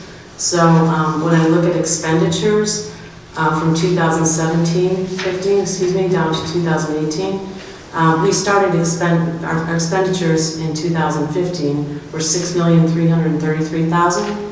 In 2016, it was $6,722,000. And this is for all three funds, obviously. 2017 was $6,768,000, and 2018 was $7,143,000. The suggestion that we levy $8 million, I think, is a lot more than what we actually have in our amended budget for this year, which is $7,390,000. So if we were to I'm sorry, actually... Susan, where are you getting $8 million? Pardon? Where is $8 million? The town fund levy is $5,407. The levy that you pass out for draft 1 and draft 2. Look at the back, $5,407,863. I'm talking about for the total levy for... But where is everything from okay. Molly? I am trying to give people an idea of what this township spends, regardless if it's road fund, town fund, or general assistance. We have gone from spending overall $6,333,200 in 2015 to now suggesting we need a levy of $8,000, which is $1,700,000 more, of $8 million. We lowered it 5%. Okay, correct. We lowered it 5%. So how is it possibly? I'm talking about the actual expenditures, and I'll give you the entire. We really have so much more to get to. So can we just have the handouts? That would be great. I think that talking levy versus expenditure, I think if you're looking at expenditures, in order to consider what to levy, that would be the logical thing to do rather than not doing that. And the reason why I did that, Laura, is because we do this exact thing. We levy before we budget. And I'm saying, even if worst case, we budget, we levy, we spent what we know to be the amended budget today. It's $7,400,000, and we're asking the taxpayers to levy $8 million. We cannot levy $8 million. Well, we can't levy in the general assistance per law, based on what we currently have. My suggestion, and I actually wrote out some, and I'd like this to be included in the minutes as an addendum for this meeting, so the taxpayers can see. I made a suggestion to look at what we're required to reduce the general assistance by is 27%, in order to comply with the 2.5 times the annual. So we have to reduce the general assistance from what it currently is down to $635,000, because it's really 26% something, but $635,706. And then if we reduce the town fund and the road fund 15%, that would return taxpayer money of $1,284,000 versus the 2017 levy, which is a 16% decrease. And then it would only dip into our reserves $810,000.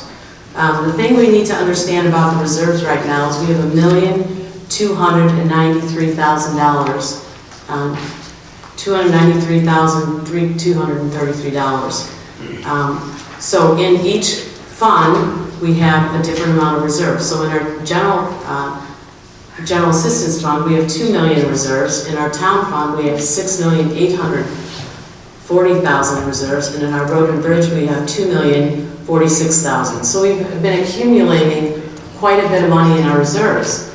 This is a way that we can spend down our reserves, is to cut the levy this year. The subsequent years, then, we started at lower level, but we have the ability to levy again, equal, and if we did do the CPI index and go up to 5%, we're held to PTEL and the cap, but we would still be able to have sufficient money in reserves to be able to afford it. So I think we can do a great thing, because we can return money to the taxpayer by virtue of not levying as much. I'm suggesting levying a reduction of the levy of $1,284,000, a 16% reduction. Now, you don't have the ability to reduce the road district money at all.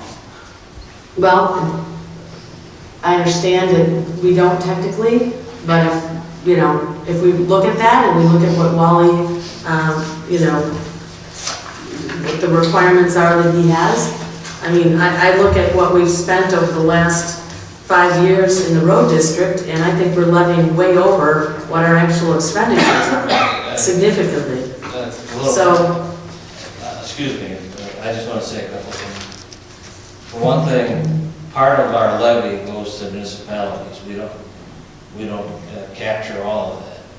And secondly, you know, you're looking at surpluses and reserves, but, you know, I'm looking at cash balance. You know, let's say we average 2 million in expenditures, but we have now in reserves 2.7 million in reserves in the highway department, in cash in hand. And that's what I look at, some kind of anticipated revenue in the future, and to consider that as part of the reserves is fine maybe for auditing. But what do you have in the bank? And what we have in the bank isn't that far out of line. As far as the highway department is concerned, we came the closest within probably $100,000 of what we asked for, what we got, and what we spent. So I don't think it's a huge problem in terms of how it's being managed, because there's money in hand to cover the bills. We levy approximately what we spend. And to do a cut and lose out on the new construction, I just don't think it's a prudent thing to do. And I'd like to fully understand this surplus, because I think the key is cash on hand. If somebody, if you withdrew all the money from your accounts, what do you have? And it's certainly not those figures. At this point in time, with well, we have to account for 4 extra months, so let's say the year's 2/3 over, we have 2.7 million and very little coming in, because all the tax, property tax has been accumulated or paid. So I really don't see where there's some kind of highway robbery going on, or a great train robbery. It's just the cost of doing business, because I can't spend money in the future. I haven't received it yet. And the money will be pared down. I just think we should pay more attention to what is in the bank at this present time. It's not outlandish, and it's in line with, you know, just prudent saving, I would think, because the way they construct these reserves, it's money, a portion of it, or a large portion of it, is anticipated revenue. And with maybe pension liabilities thrown in there. I'm not an auditor or an accountant, but, you know, I'm looking at cash on hand. I don't know about how much money the township or GA has on hand, but at least in my case, it's nowhere near the reserves. That piece of paper I saw send it was 4.8 million in surplus. That's just one way of looking at it, and I'm looking at it as cash in hand. What can be spent now? Question. Yeah. I'm guessing that part of the surplus, I'm hoping that it's invested, and it's not going to be in your checking account. So that's probably the difference. No, Your whole surplus is not in your checking account. It's invested. There's investment accounts. Not in this case. We have 2 accounts. We got Citibank and Parkway. Those are not investments. Those are checking accounts. And then when Denise needs some money, if the Parkway is the primary payer, you see it in your bills. When you get a check from the township, it's Parkway Bank. The money's filtered down from Citibank to Parkway, so that we have enough money to pay our monthly bills. Same thing with the township. Well, the township does. I mean, am I correct, Laura? We don't have. No, the township has investment. I mean, we do have investment accounts, right? We have Chase Bank account. Right. And Check. then we have Parkway Bank account. Right. Right, and we went with, and Chase gives a much better rate of return. Yeah, but is that investment? Yes. Well, yes, yes. It makes money. Question, I'm- Denise, am I mistaken that when I think of investment, I think of stocks and bonds and No, we annuities? don't have stocks and bonds. No, So I'm not sure. if- So what is our investment? Aren't they really checking accounts? Well, they money markets. They're money market accounts They're- attached we get to interest checking on it. accounts. They're interested in it. Right. So- And our interest rate. But checks can be written against them or it can be transferred. Not against Chase Right, Bank. not against Bank Chase. is where It has to our be tax swept. money that we receive goes into Chase Bank. It's like a holding. We get a very, we get interest on that money. When our funds get lower in Parkley Bank, they're transferred over. Right. That's my understanding too. It's money, it's So, still, guys. the number is still 2.7 million. One of these has to go on file tonight, and so it's an estimate. So no panic, it's an estimate. Yeah, we have to, so we're required to adopt an estimate of Right. 20 days before we actually adopt it. So, Since our meeting is December 18, we have to adopt the estimate tonight. It So can change it, just but- tell me, there's literally $400,000 difference between draft 2, the one that captures new construction, and draft 1. Either one could be changed at any time, at the next meeting. And so draft 1 is flat, draft 2 is with the 2%. Can That was we discussed. talk about the one page that I presented? About the accumulation Well, of funds? we really have Because- to do this. We have like 2 Well, hours more I of a board. I cannot sign either of these knowing. They're all changeable. It's not, Eleven. But I don't think we can present the GA fund as being levied that much money, and I'm not gonna sign my name to something that I know. You're not signing anything. You're not signing anything. You're not literally signing anything. It's the same process we did last year. so, all right, so the township board needs to establish an estimate of the levy, and the reason really why we do that is to just make sure that we're not going to exceed the 105% for purposes of doing a public hearing. But we need to formally adopt an estimate to make it available 20 days before the hearing. With Just with line items. No, just an estimate of levy. It has to have the truth in taxation, so that we're not going 1.05% higher, which we're not. So you can adopt one of these. If you want to modify this into something else, it's fine, because it all can change at the hearing anyway.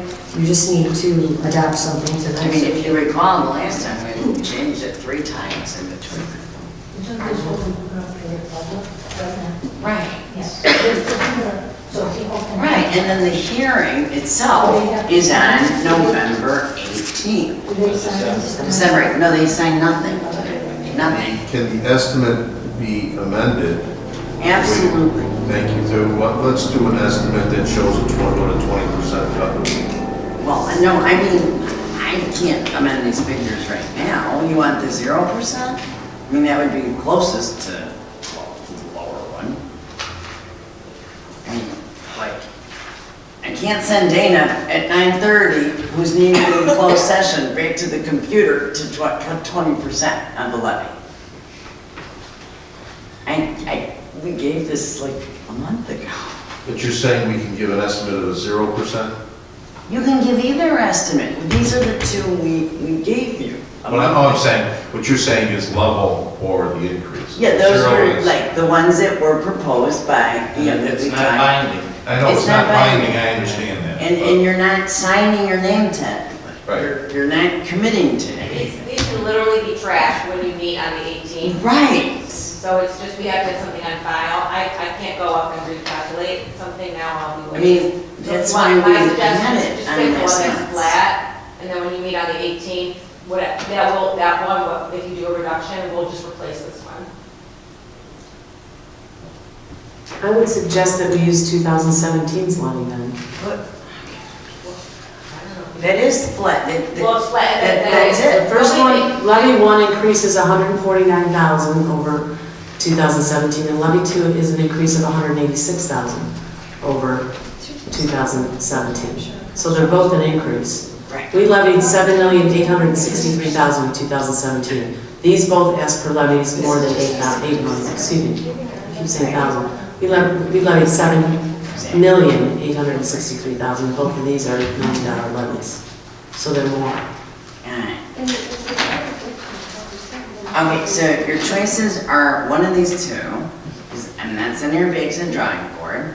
That's why they were there Why a can't it month be the ago. 2017 levy? It's just the same one. No, it isn't. You just told us it wasn't the No, same. just use 2017. 2017. That would be flat. I don't personally have it right here. No. Yes, it's on the website. Yes, I don't understand. You can read it out. I'm sorry. If draft number one is flat, why doesn't it equal 2017's It's not levy? flat. Neither. Isn't it flat? I thought it was less. It's I 5,000. don't, Bob Porter might have to add something in there to equal, how much more is it than last year? The GA is identical, 870. Well, The town fund goes up by 100,000, and the road and bridge, But road and bridge, okay, that's the problem. it goes up by 100. You I can't understand combine that's the separate. two. I understand. Look, please, please. I understand. At town fund and GA. I got you. That is Okay, so low. I'm answering the question. Town fund 2017 levy was $4,441,051. Town fund 2018 levy one is $4,537,033. Town levy two for 2018 is Oh, because we had the capital fund. $4,574,000. No, the capital fund was not factored in there. Well, you have capital 4,574,000. outlay for 177,000. That was not in. So this is not, so level number one is not the 2017 level. Really not. It is tax levy, summary, 5,000, 407. But I think everybody's sort of missing the point here.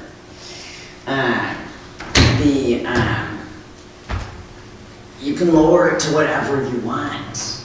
Well, I suggest that at least for general I mean, assistance. I can't do those figures though. Like, I've got the figures for general assistance, what we need You to reduce it can't- by. General assistance is all gonna change and completely change. And maybe even less. So, this is a placeholder. Yeah, I understand, but we're talking about compliance. We're talking about the law Right. here. Yes, So if you want to as put Carrie something Lynn forward just that's told you, published- it's a placeholder. So can't we hold the place of something that actually is legally allowed? This That's what I'm is legally suggesting. allowed, Carrie Lynn, this is legally allowed. It can be whatever you want it to be, we just need to adopt. an It's estimate. not violating the law. So again, if you want to make it the same as last year, then what you could do is take draft number one and take out the capital outlay, subtract that, and it appears then the general town fund levy will match. And that's the only change for that. And then the GA is already the same. So for your estimate of levy, if you want it exactly flat, just take out the capital outlay, adopt this as your estimate of levy, and then if you want to have staff reduce it by 20% next time, provide some direction so that we're not going through the same thing at the December 18th meeting. And then, but with respect to the road district one, that has to be as suggested by the highway commissioner. Right. yeah, however, we could encourage that, we could encourage Wally, as he did with the budget. He worked with us last year quite a bit, which was very much appreciated. And we can encourage Wally to just, since this is just a placeholder, to show his number is the same as last year's levy, because it's only a placeholder. I don't think he's gonna do If it's got on the record for his decision, then his decision's to be made.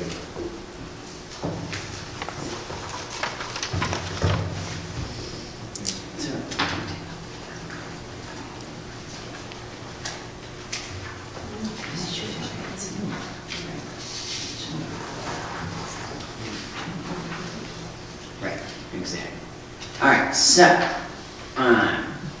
then we will make that change in draft 1.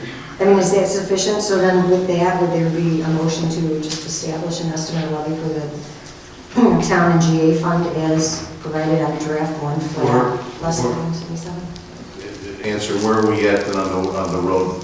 They're No, not that's a tied separate- together. I It is a separate I question. understand that, but I just want to know where we're at on the road as But we far have to finish as. this first. I understand that, but for my decision to be made, I'd like to know, Wally, if you're willing to amend your number to match what was the levy, the actual levy last year. Are Well, you asking can do estimate? that, but what I asked for December 18th may not be what you vote on today. Thank And I have you. no objection for you to make it, let's say, flat, but the problem is that I may feel differently December 18th. Thank you, Wally, I appreciate that. So with that, I would say if we could then make it'd be all the same then as it was last year, would be the placeholder. Thank you, Wally. So you're changing your number? Well, I don't have 2000, I don't have last year's levy, so.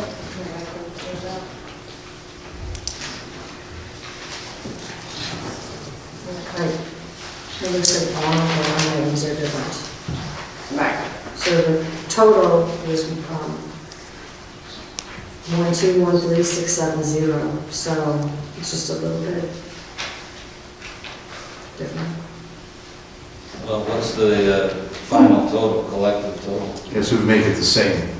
And let's see. I guess,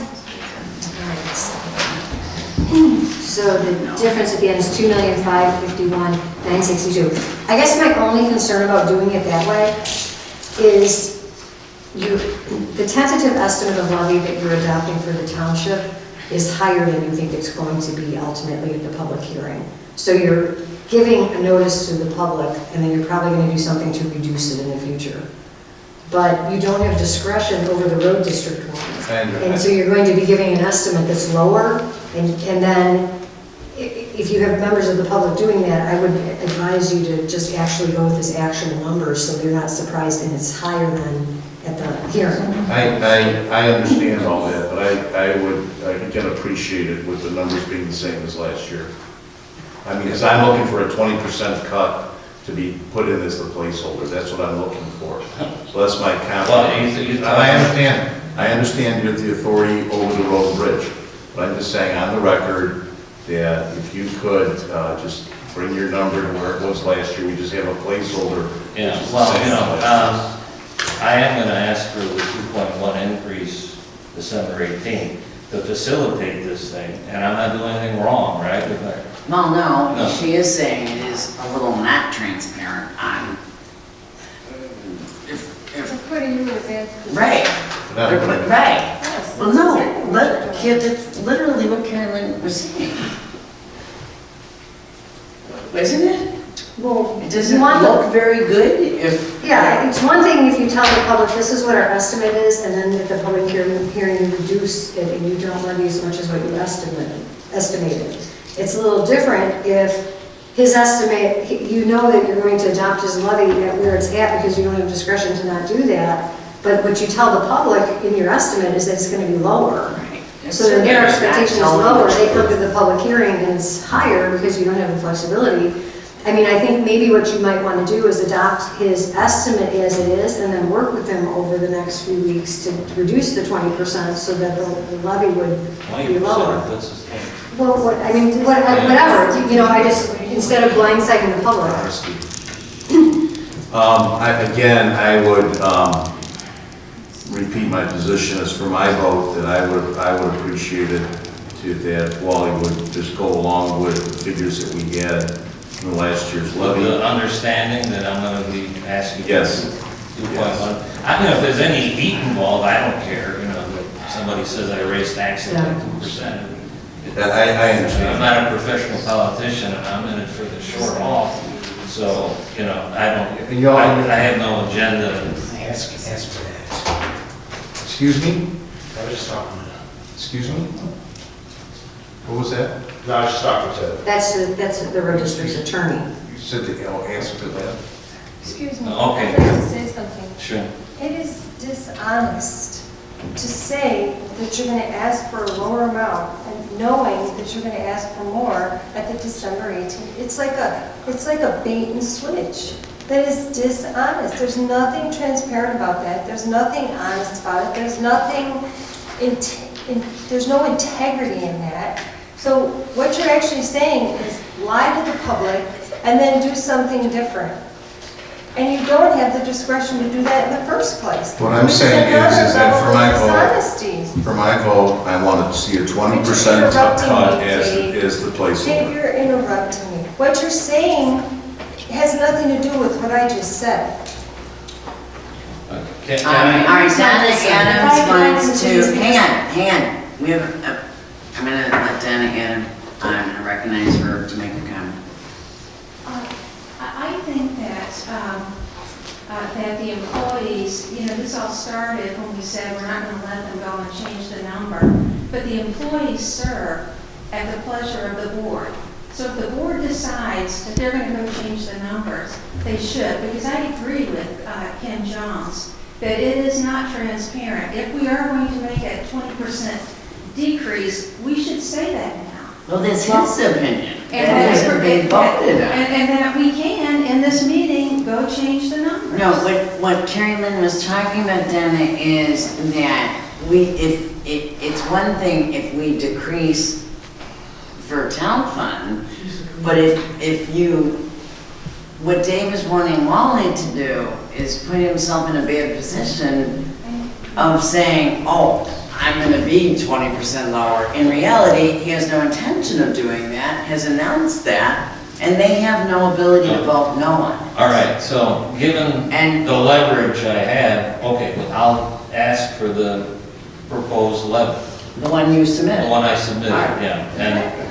And our attorney has mentioned the fact that the board has no discretion under that. Okay, And maybe that is a trick bag if I go for a levy that's identical to last year. Not very transparent. Trustee Swain. Here's the concern I have. Never until this year did we spend over $2 million in the road fund. In 2015, we spent $1,709,000. In 2016, we spent $1,937,000. In 2017, we spent $1,836,000. In 2018, we spent $2,081,000, which is more. Okay, so that's the fiscal year end in February. Now we're asking for, in this levy one, or let me just finish this, levy one or levy two, we're asking for $2,605,000. Okay? And the point being is that we know if we can agree that logically it makes sense to spend down some of the surplus, your budget may be similar, it may be, I don't know where it would come in, okay? Versus your levy. But the point being that we know we want to spend down the surplus. We have an excess. We've had residents come up and say we have a slush fund. We have every right to be able to spend some of that down. We can do that. You've never spent more than anywhere near this amount, so we could eat into, if you did have to budget for it, and we talk about that during budget session, then we could, eat some money out of that surplus, and that's where we should all be headed. Okay, you do realize that there's a sizable portion that goes to municipalities that's part of that 2.6. We get, I literally the initial audit before it was revised, there was some ridiculous amount of money from revenue coming in and revenue spent, like $8,000. It became more later on because there were late bills. I don't think I'm fiscally irresponsible, regardless of what levy there is. And, that 2.6, we've never gotten 2.6. We've never come close to that. And this number about 2 million, I don't think I'm throwing money out the window. I mean, But nothing is to preclude you from whatever was determined during the budget session from getting that money for the budget. The issue is the levy, which is a separate thing. We don't need them. We've got 8 million and. All right, but that's not the issue tonight. Well, it is the levy.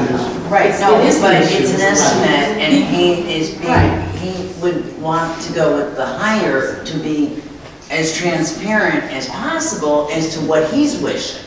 But what I think is not accounted for. And you're gonna change my mind about what I want. But you're treating it as though, like, from my perspective, I may be wrong, as I understand it.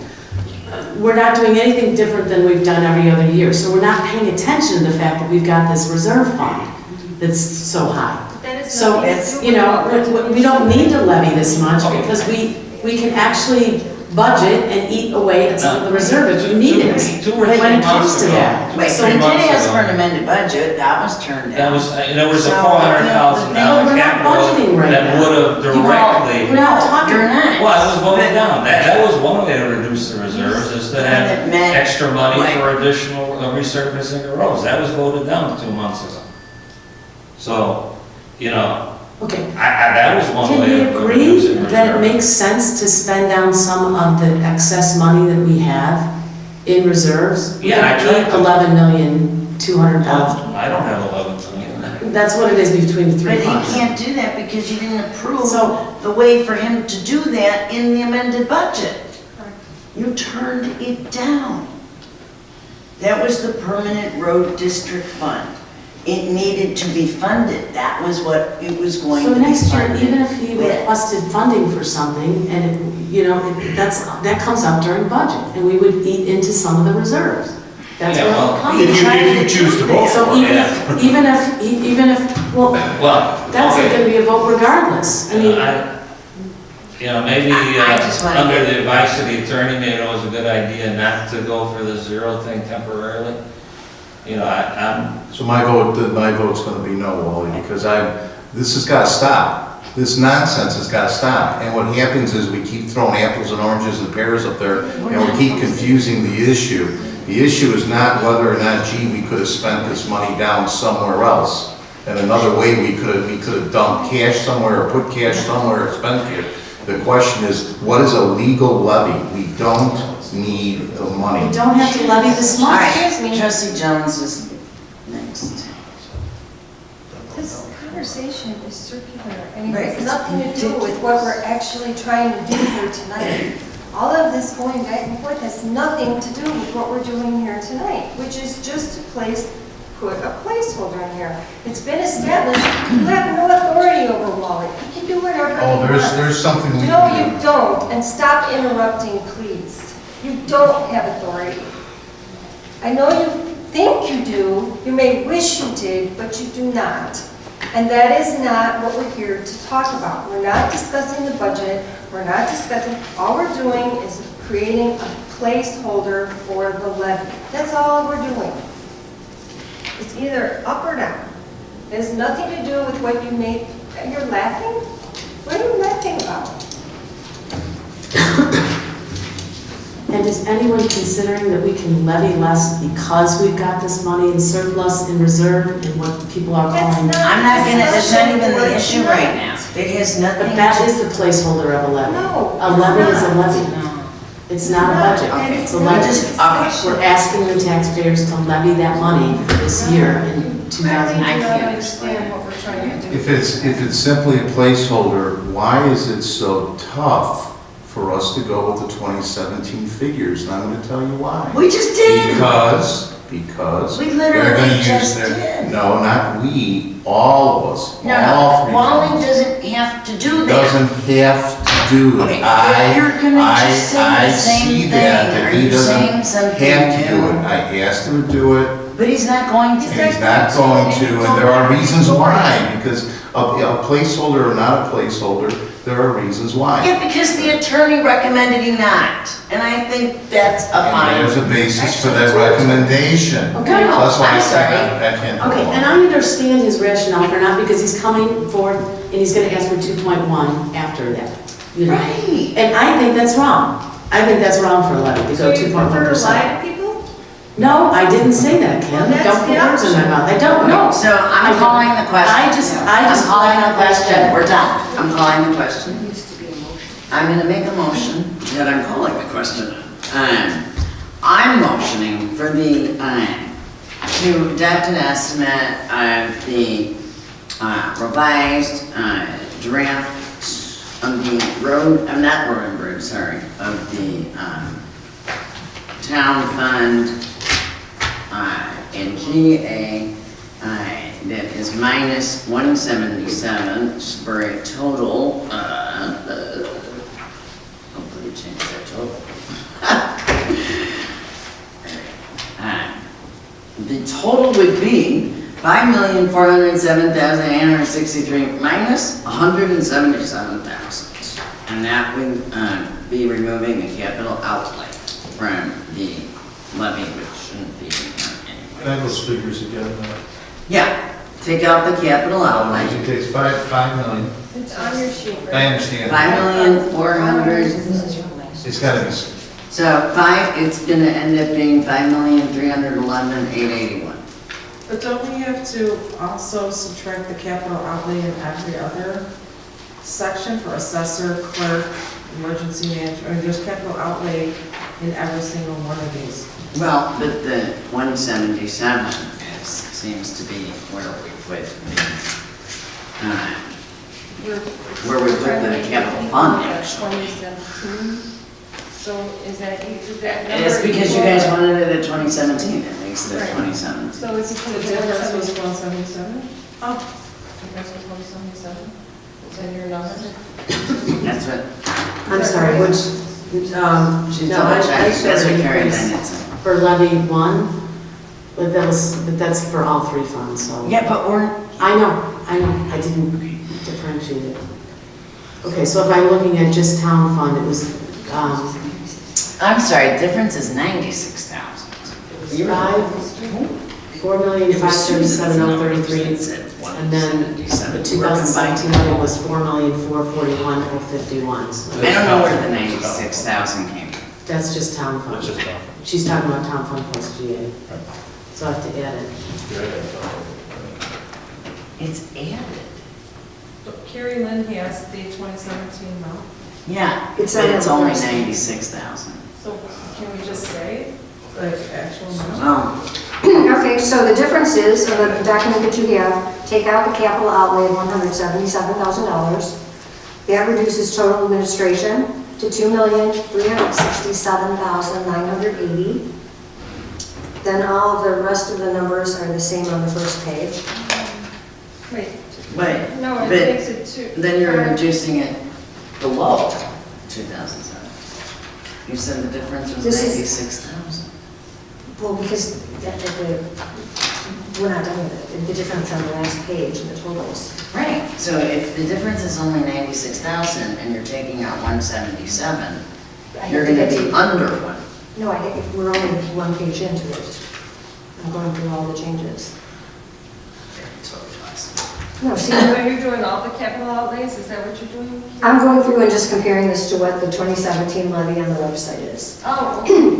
So on the first page, the only two changes are take out the 177, Okay. and then the total administration thing goes down. Well, it actually didn't go from 177 to 81. You would substitute that number, right? 81,018. Which is $96,000. Oh, because it's not Yeah, included, yeah, you're right, right. hang Right, on. that's what it is. So Okay. on the here's where it is, on page 1. Capital outlay, instead of 177, would be 81,018.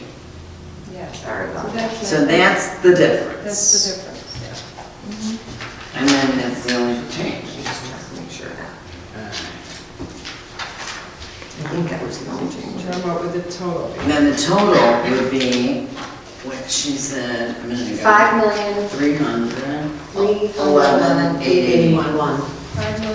311,881.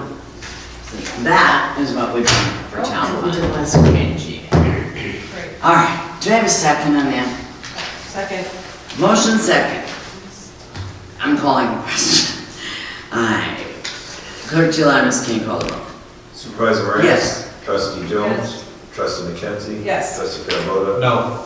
Trustee Sweden? No, and I'd like to specify because I just can't agree with the amount that we're levying Okay. on assistance. But I called the question, so let's move on to the road district. And I'm going to make a motion to pass Molly, which one is it? It's just one. One or Amount. two? I'm sorry, do I have two drafts or just one? Just one. No, it's just one. Can I just ask, on the last page here, there's a document, it says certificate of amended tax levy ordinance for the road district, Yeah, why did you amend it? but it's Why is not, it- we haven't even it's not adopted the amended? first one, so we don't need that last page, right? Page 5. I don't have that, here. I got it. Well, Well, here it is. I think it's a mistake. Oh, okay. I think that was included from the budget. Oh, all right. Uh, Well, the amount is $2,605,553. Okay, so, I make a motion to pass, tax levy, I mean, not to pass it, but to. Establish an estimate. Establish an estimate, in order to comply with the law of having an estimate on file that is open and transparent of tax levy ordinance 2018 RB-3, with the total amount being, second, $2,605,553. Second. Motion and a second. Any further discussion? Trustee McKenzie. So I just have to understand, why are we asked to vote on this if we have no say? One of those stupid things, the lawyer can answer that, but but that's the way it is. All right, since we have so many lawyers on the board, we'll write down these two citations so you can see, so that when I tell you this again in December, 60 ILCS 1/235-25, that's the township code portion, which says that the highway commissioner shall present the levy and the township board shall adopt it. The other one is 605 ILCS 5/6-501, and that's the highway code portion that says that. So I don't know, that's a great question that should go before the General Assembly. Yep. You have more discretion in the budget process, but the levy process, not. But that's the Why problem. do we get asked to vote? Like, I mean, what's the? Well, the same thing with the prevailing wage. It's a ministerial. It's whether you vote no, the prevailing wage is the law, and if there's some construction work here, it's gonna be paid at union scale. No matter how you vote. It's one of those stupid things. Well, except for not really, because they don't have the discretion to not approve your levy. I mean, if they don't. Yeah, I understand. Well, what about the prevailing wage? They have to pay the prevailing wage regardless of their vote also. Well, right, that's it. But It's a really strange thing, because. yeah, because the township code was written like. 1974. Right. It is. There's quite a few of them. 74 is not that long ago. It still passes if they vote no? 1870. Absolutely. All right. They disagree, they can vote no, if it passes. Well, this is an estimate. Right now, we're not voting on anything. Like, this is literally, I'm making a motion for putting that as, Still gets published. his estimate that will be getting published. And did you already second this? Yes. Okay. Having a motion, oh, yeah, we were out of discussion. All right, I so. thought we had a discussion earlier. I know, but Trustee McKenzie had that additional question. Anybody else? All right, So here. is the vote to acknowledge that Wally is estimating? Yes. So, like, we have nothing to do with it. Like, No, it's not it's- our call. it's saying, literally- okay, Wally's Okay. estimating this, this is his estimate. Here's the procedure. Yes, it is. We don't, like, The this is not township me. Why is must the- determine, there are 5 steps associated with the truth in taxation.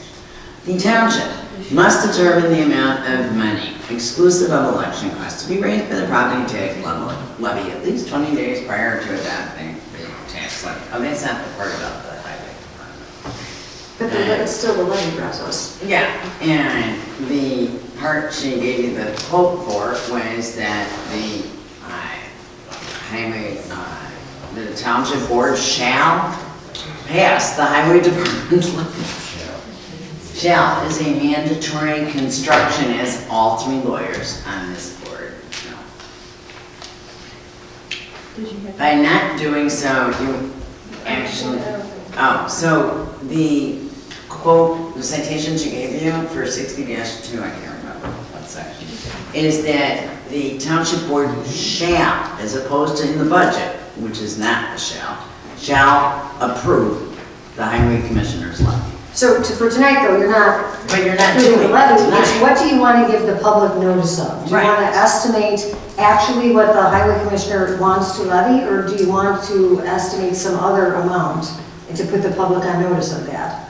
Just to keep in mind that this is the levy, it's not the budget. If your budget is, if your levy is X amount, which is what I was suggesting, and you spend 2.6 million or 4 million or 5 million, it just eats into the reserves. You can spend that money if the budget passes, and we can afford it. It can also screw up your line items to a large degree.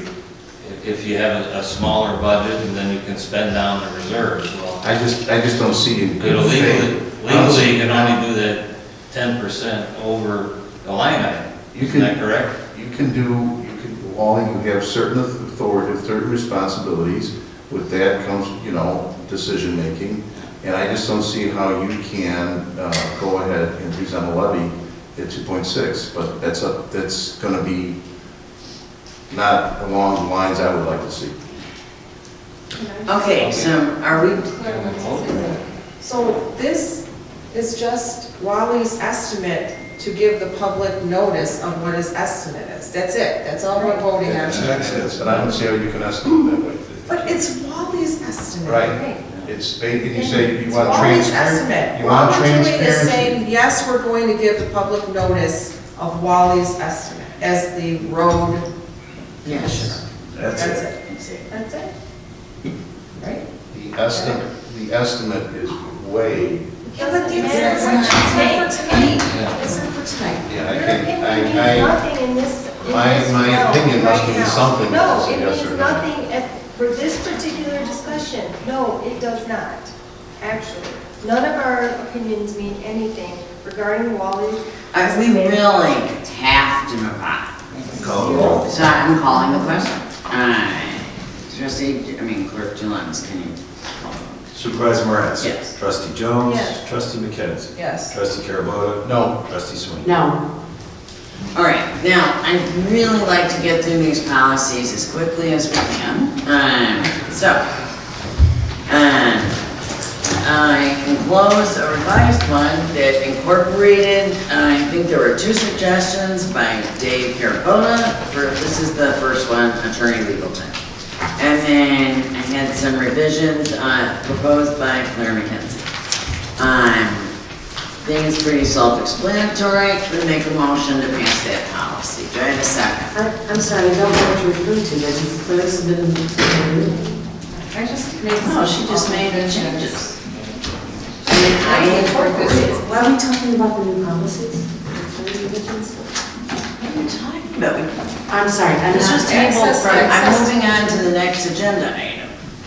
you're on this. Policies. Okay, this new policy. Yeah. And you want agreement on what was written here? Is it Yeah, I what want to you call the pass vote it. for? Right, I want to pass it.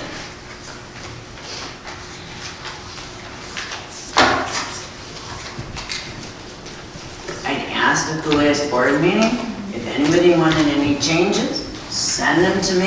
Dave had 2 that he made at the time. I complied with those. He wanted it specified that the board was not the staff. That's in there. Claire emailed me several. I incorporated those, and it's in your board packet. How about this stuff? I didn't see it in my board packet for some reason. It's definitely in Proposed your, policy for board members and or staff. yeah, it's in there. And we wouldn't mind. No, I have it, I thought we were gonna discuss it, and Well, it's been tabled 3 times, like every other Right, policy. because we didn't I'm agree. just trying to, well, right, so I mean, You made a motion to do the second one then? so I'm making a motion to pass as distributed in the board meeting, our board packet. Is there a second? Second. Having a motion and a second, I'll open it to further discussion. I think as an elected board member, that there shouldn't be restriction on, and where does it say in the law and the statute that we're restricted from speaking with an attorney, or that we have to go through the supervisor or the clerk? Excuse me, I'm sorry, that's not, I didn't mean to say clerk. You know, and if I look at an example that I looked at, you know, before. I mean, Because I the wanna- township attorney is the board's attorney, Right. not each individual board member. Right, so can't I be afforded the same opportunity you have when you talk to the, you know? I have to talk to her on routine About- matters and day-to-day operations, and I don't think you want me to wait for your, like, and I said I'll CC, it's in there. I put that, it's literally like the same. You CC me, I CC you. That was the change clear, maybe? Yeah, so just so you know, I tried to get parity, and together we worked on trying to reach both of our goals. So that's where the language came from, but I mean, I don't think this is to be a restriction. Right. I don't think. No, and that says in the goal, it's not. It's just so that we, as board members, have an understanding of how our attorneys are going to be engaged by us, and so that we get contacted, and so that Laura and Carrie Lynn know when we're asking for opinions or work to be done. Right, because like, we may already have that done, and be able to save money. And there's times that, you know, like, if we get a PAT complaint, I gotta give it, you know, she's gonna get this out in 5 days. FOIAs, for example. And those are dealt with separately. Right, no, and that was very good. Yeah, so I think it covers really all bases. And you got your choice of who to. You know, and it's not like we can't amend these if it's not working, right? It's I mean, just. all of us can, you know, propose revisions. There's not like just one time when we are passing this forever. Yeah, but we also saw the process we went through to try to, because we had proposals given in February. And We're trying to get to them, that's right. I'm saying, once it's in, you know, you don't pass something, and I understand the point, but you don't pass something saying, by the way, it's not locked in stone, because a lot of this will end up locked in stone. Well, if you guys don't agree with the language, just say so, and Nobody else said let's we talk had to about change it. The concern I had before, as I mentioned before, is that prior to any policy like this passing, I, as a board member, elected board member, have the authority and ability to simply contact our attorney if I deemed it appropriate, and I'm giving that authority away where I have to report to, or I have to convey, or you have to give notice, and these kinds of things. And these are also, like I say, requirements of not that the supervisor doesn't have those requirements.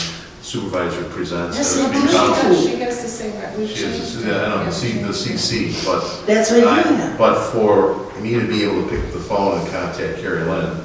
But you can't just keep, I mean, we're But you trying to can. contain Yeah, I know, costs. but you can. I don't keep, But no, you can. Okay, we're. And right we now, I define can't. the word opinion, because maybe that's where the problem's coming in. Opinion is a legal opinion, it really speaks for Right, itself. not a phone call. We're not talking about a phone call, we're just talking about a literal, we can make a phone call to Carrie Lynn. You're not going to conclude. What, again, what is the objection to letting the supervisor know? Right, I mean, when she you're does gonna charge speak by to the hour. attorney? The What is the objection is Why- that as what a is so result of, secret? the objection is that as a result of this, I am precluded from doing something that I can already do at this moment.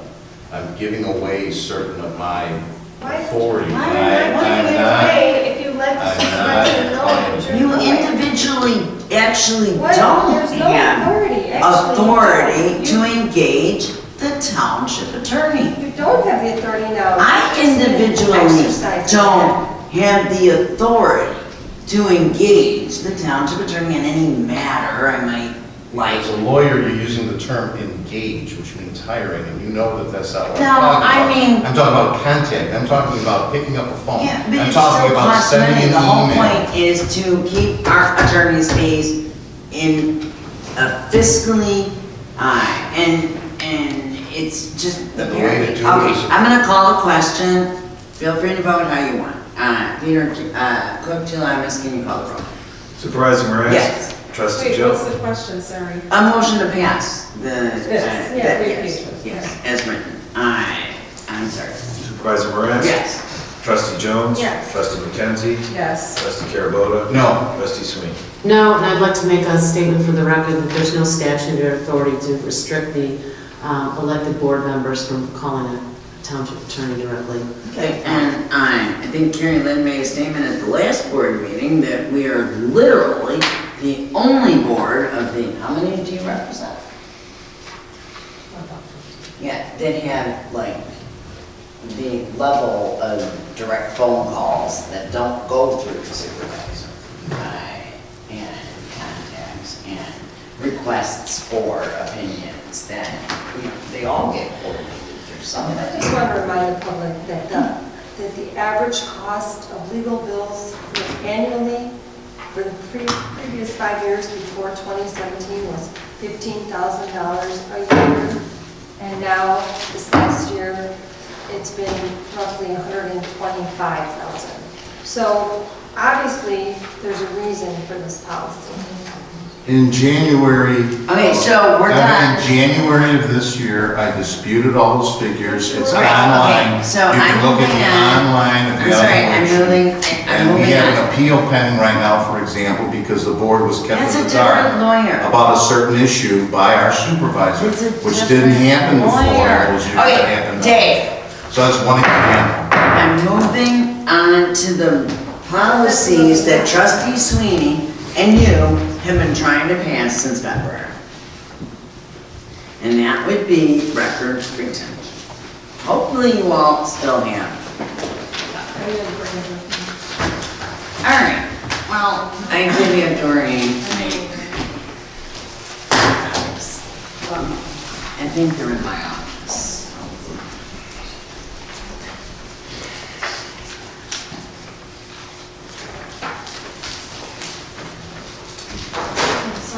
I gave my last copy to Susan.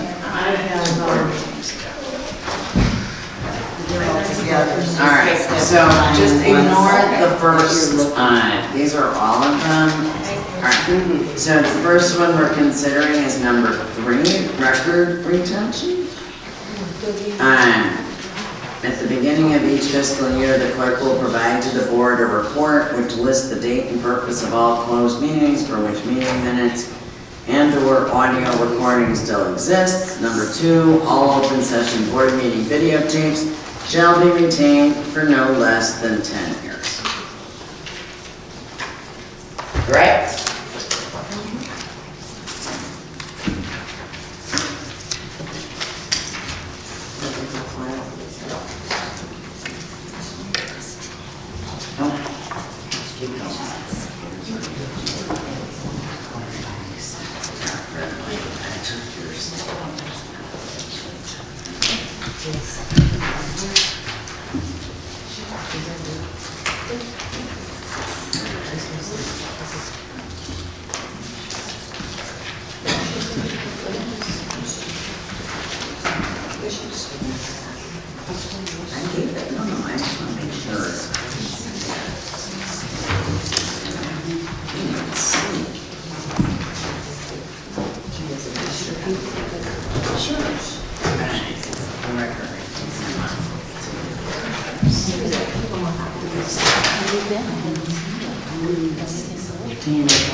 No, it's part of that.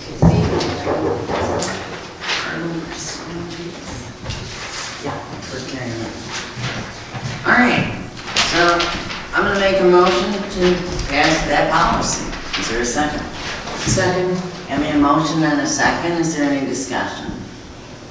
Hearing none, clerk Giovanni, can you call the roll? Supervisor Moran? Yes. Trustee Jones? Yes. Trustee McKenzie? Yes. Trustee Carabota? Yes. Trustee Sweeney? Yes. All right, moving along to probably the one that might be a little more complicated. Posting financial and other records on the website. I think we got a little stuck. That's the one we just did. That was part of the attorney legal time. All right, so, policy is number 2 in the packet, because we already passed the public access council one. Just review it to yourself for a minute, and we had some issues the last time with this, because we would have to make further contracts. I'm just gonna refresh everybody's memory back to the last time we discussed it. We would have to increase our expenditures with the people we contract with for the PDFs. Also, there were things, now as soon as practicable was language we added that was helpful. You know, I could see passing it if as soon as practicable, and he means that. Because we didn't determine, like, who's going to compile this? Are we hiring somebody? Okay, can I make a note? The budget that we submitted in May and 3 months later differed by, it was, and this is relevant to this discussion, so that's why I'm bringing it up. It was $6,645,000. It went to $7,390,000. Part of it was for tech. That's how I was explained, because you've got to do things on the website and, you know, to have people. It's like our regular tech contract. Okay, but that, there was It has reference nothing to to do the with- website and postings and getting. No, wait, I'm sorry. Okay, so Rich is not, and that was John Ambergy's contracted? And or Rich's increase, he's not going through 10 years of historical data. It's the fact that we have to We've figure been out talking how about to this do for it. a year. It takes, I mean, I could come in and put 2 things if I had to, and what, you know, we've gotten, No, it's I not didn't have the all the data. problem. I had to come in here to copy things. Here's the problem, Laura. To get the data that I needed to do all the analysis I did for this levy, which was considerable, I had to come in and copy old, you know, all of the documents because it's not on the website. So it doesn't need to go 10 years back immediately, and I've said this over and over, just a year or 2, or just put a contract, you know, whatever you can do in a week or in a month, you know, just to prove it. Not say past 10 years? Right. What are you talking about? Right. It says Thank you. available through the past 10 years, or we can say, moving forward, Yes. we're going to Yeah, keep and 10 years worth. Because if we're being told that nobody is available to do this, and we would have to hire, and we don't want to do that, then we have to change or revise what we're asking here. Because we're, you know, we're directing a policy, but we're not really saying that we want to do that, I don't think. Because I don't think any of us thinks that it's prudent for the township to hire somebody just to scan documents for 10 years. Right. I agree. And go in the attic and yeah, I mean, But I think that we want, going forward. Right. We have the words going forward in here. It says going forward. Well, but you have, Going back 10 years forward. I don't see it going forward. Yeah, it says, yeah, for the time Going period, going back back 10 years forward. No, So, paragraph the 1. way, as I said, it's been done on other websites, they just plug in the hyperlink, and then maybe nothing's there because they haven't gotten to it, but we could do it over time. You know, maybe, I mean, I think it's helpful to know, I mean, if we double the levy in 10 years, does anyone care about that? Maybe people want to see, like, what our expenditures were and what's gone on with the township over a 10-year period, because technically speaking, you know. Where do you see going forward, Mr. I don't. The word's going Well, it says forward. going back 10 years forward. No, it says No, 10 right years here, back. this one here that I was just, you know, has 10 years. Let me see it forward, yeah. to the extent that those documents exist. I mean, Okay, I'm looking at one that was, previous version. It was a, that's what I perhaps a have. previous version. That's it, that's the one, this is the one. 10 years comments. For some reason. This is the one that was. Well, the one, It should say going forward, but it doesn't. yeah, the one that we just did. The one that we did had all this information. This is from you. Went back 10 No, years we've ago. got it, I have a copy of it. this typo isn't this. This is the one I've been carrying that I thought we were going off of. This is what was just distributed tonight. No, this was distributed in February based on what you, No, this is the whole thing. I think that we did talk about making some changes. Okay. And that if they were put in. so if we're changing, like, okay, let's just do it. Yeah, on July 24th, it was tabled, and at that point, there were some All right, comments discussed. so what was that change in language? The past 10 years. Oh, okay, Ken, I'm gonna pass this, I'm gonna copy this and pass this out, even though it's the red line version. Yeah, okay, because it's 5 years, yeah, all right. And we took out. We went through this policy on July Yeah, so this is 27th, the and one. That's, I had my paralegal listen to the tape and That's make the changes that were discussed on the tape. see, I thought it was the red line, but it gave them to Susan. Yeah, this is the same. So, okay, Doreen, I'm sorry, can you make the right trip over? I'll just bring it in the room. He said it's supposed to be displayed within 60 days of the filing. Yeah. Maybe you took that out. So, did these changes fix everything? That's all. Well, these were the changes that the board just, I mean, we discussed this policy at length on July 24th. Right. And I wasn't sure I had all the changes, so I had my law clerk go back and listen to the tape and write the revisions into the policy. So that's what her notes were when she listened to the tape. So if we pass that out.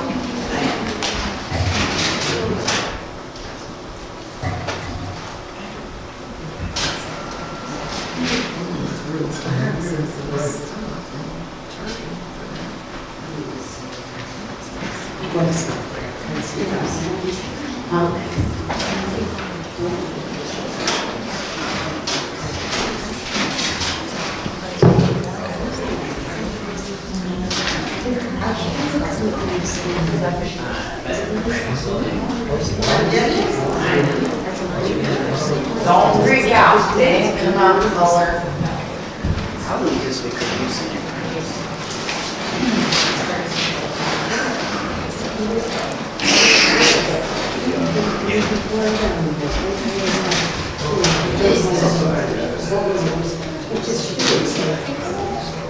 Oh, from Claire on, you lucky people get.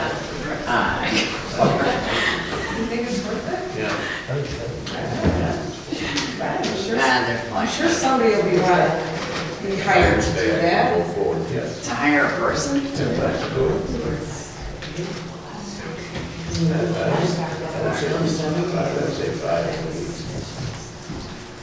So, like, how many boxes of documents a year? Oh my God.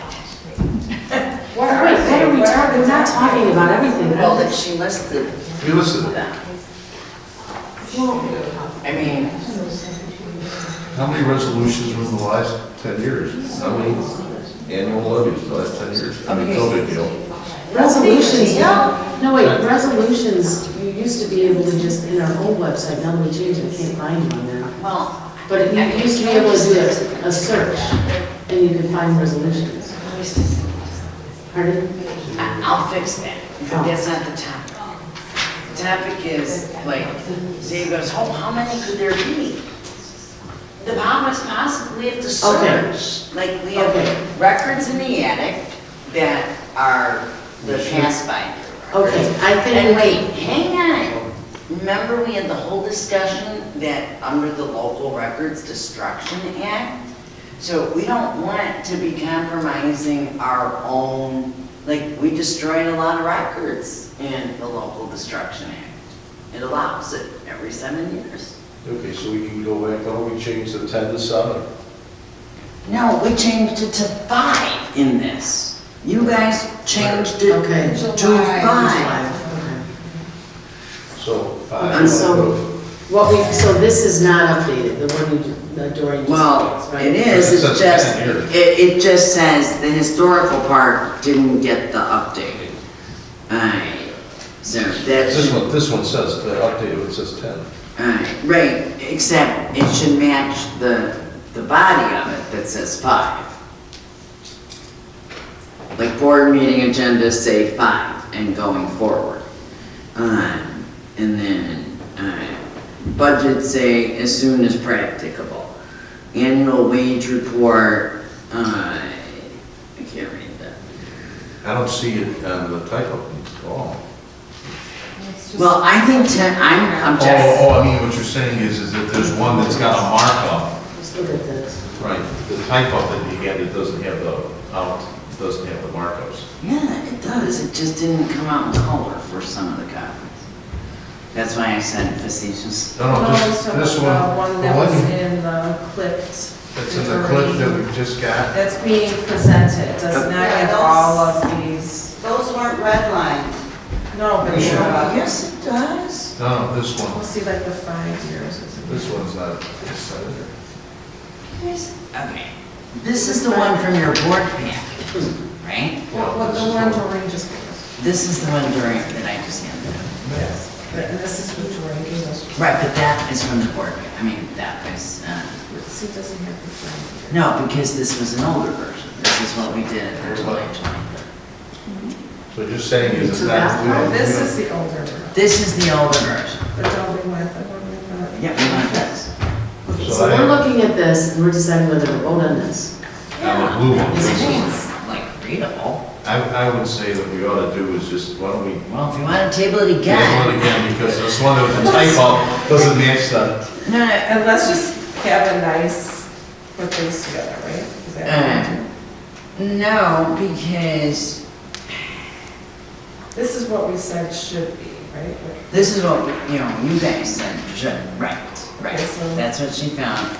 But when, just now, when we printed out, I asked Carrie Lynn to send me both the red lined and, because I gave you my copies. And, at the July board Okay, meeting. yeah. And so I didn't have the originals, so. Let's just. So anyways, she said this must be an old version, obviously, because this has the 10-year language throughout. And then, so this is the red line, as she just said, that her law clerk went through with the tape and everything. So you want to table? Let's just see if Yeah, we that's agree. just- no. So we're going to table this is the one we're going to work in. The one that says at the top, 7/24/18. Yes, yes. So if we can make that into regular language using those changes. Okay, and then did you want to change the 10 to something less? Yeah, I would suggest 5 to Right. correspond with the other language. What is it showing you? Because it, like, Oh, you then, said it was here, and it's here available, we can get it. If we really need it. I think it's fine, And we can have a policy that if one of us or all of us need something, then it yeah. gets scanned. I mean, really, do you remember, I did get you like 15 years of salary. So let's just make it 5. Okay. All right, so, Susan, are you making, or Dave, are you making that motion to table this? Yes, make a All motion right, to table. I'll second that. Table? Yeah, so that you can write it up, because we don't have a written version. All right, Okay, and who's gonna write that up? Karen Lynn is going to write that up. Or you're just gonna prepare a clean version, right? Yeah, I mean, it shouldn't really be long. So the comment though, like, that's why we may want to discuss, but, I think we should probably discuss this and she should keep these comments, like, maybe in the, I don't know, in the email. Who will be doing this? And then under K2, under paragraph 3, this will require additional time and expense to convert to searchable PDF. It might require additional funds. And comment 3 was, any website content that does not reflect the policies of the board shall be removed immediately. That was like, what is it? So, keeping those comments in mind, focus the discussion next time on those things. Because I think everybody agrees now with the body of this. Because this is what we came up with. Right? Yeah, we're gonna, yeah, I mean, I'd like to look at it a little closer since we can. Right, in a clean copy.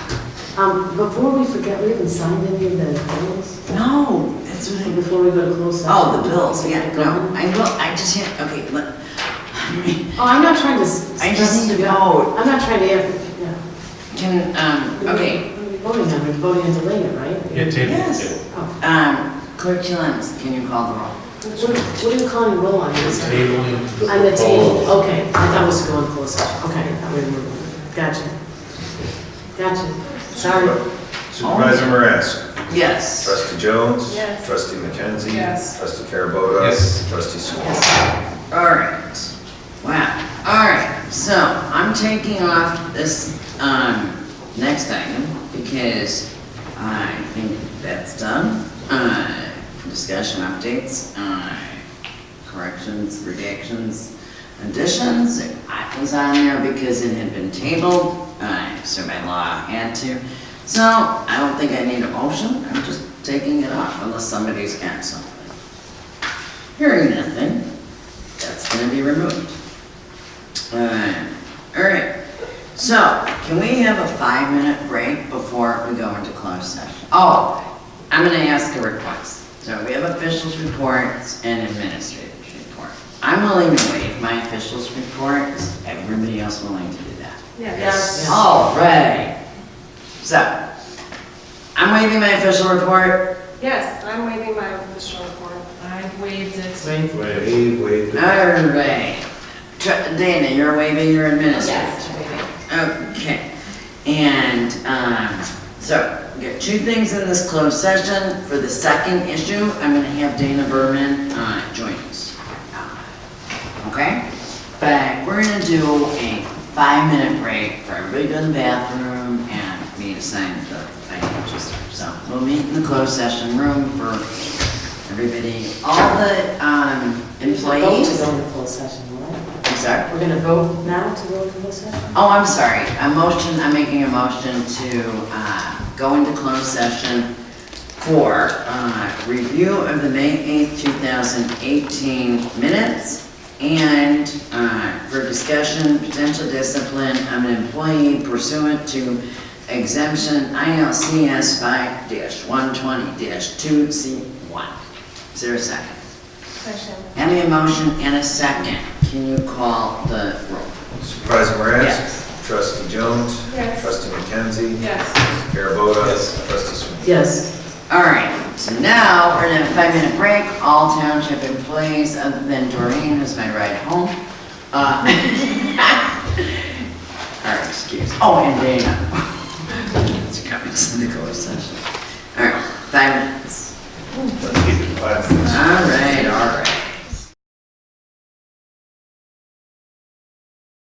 Closed session. Do I have a second? Second. Motion and a second. Pete, can you call the roll? Supervisor Morass. Yes. Trustee Jones. Yes. Trustee McKenzie. Yes. Trustee Carabota. Yes. Trustee Sweet. Yes. All right, and now I am going to make a motion to approve the minutes of the closed session meeting dated May 8th, 2018. Can I have a second? Second. Oh, I'm going to do a combo motion. A motion to approve them and release them for May 8th, 2018. Second. Motion second, can you call the roll? Supervisor Morass. Yes. Trustee Jones. Yes. Trustee McKenzie. Yes. Trustee Carabota. Yes. Trustee Sweet. Yes. Okay, so the second item of business was the proposed. It doesn't? Oh. I'm gonna entertain a motion to adjourn. Motion to adjourn. Second. Aye. Anybody opposed? You'd have to be insane. All in favor? Aye.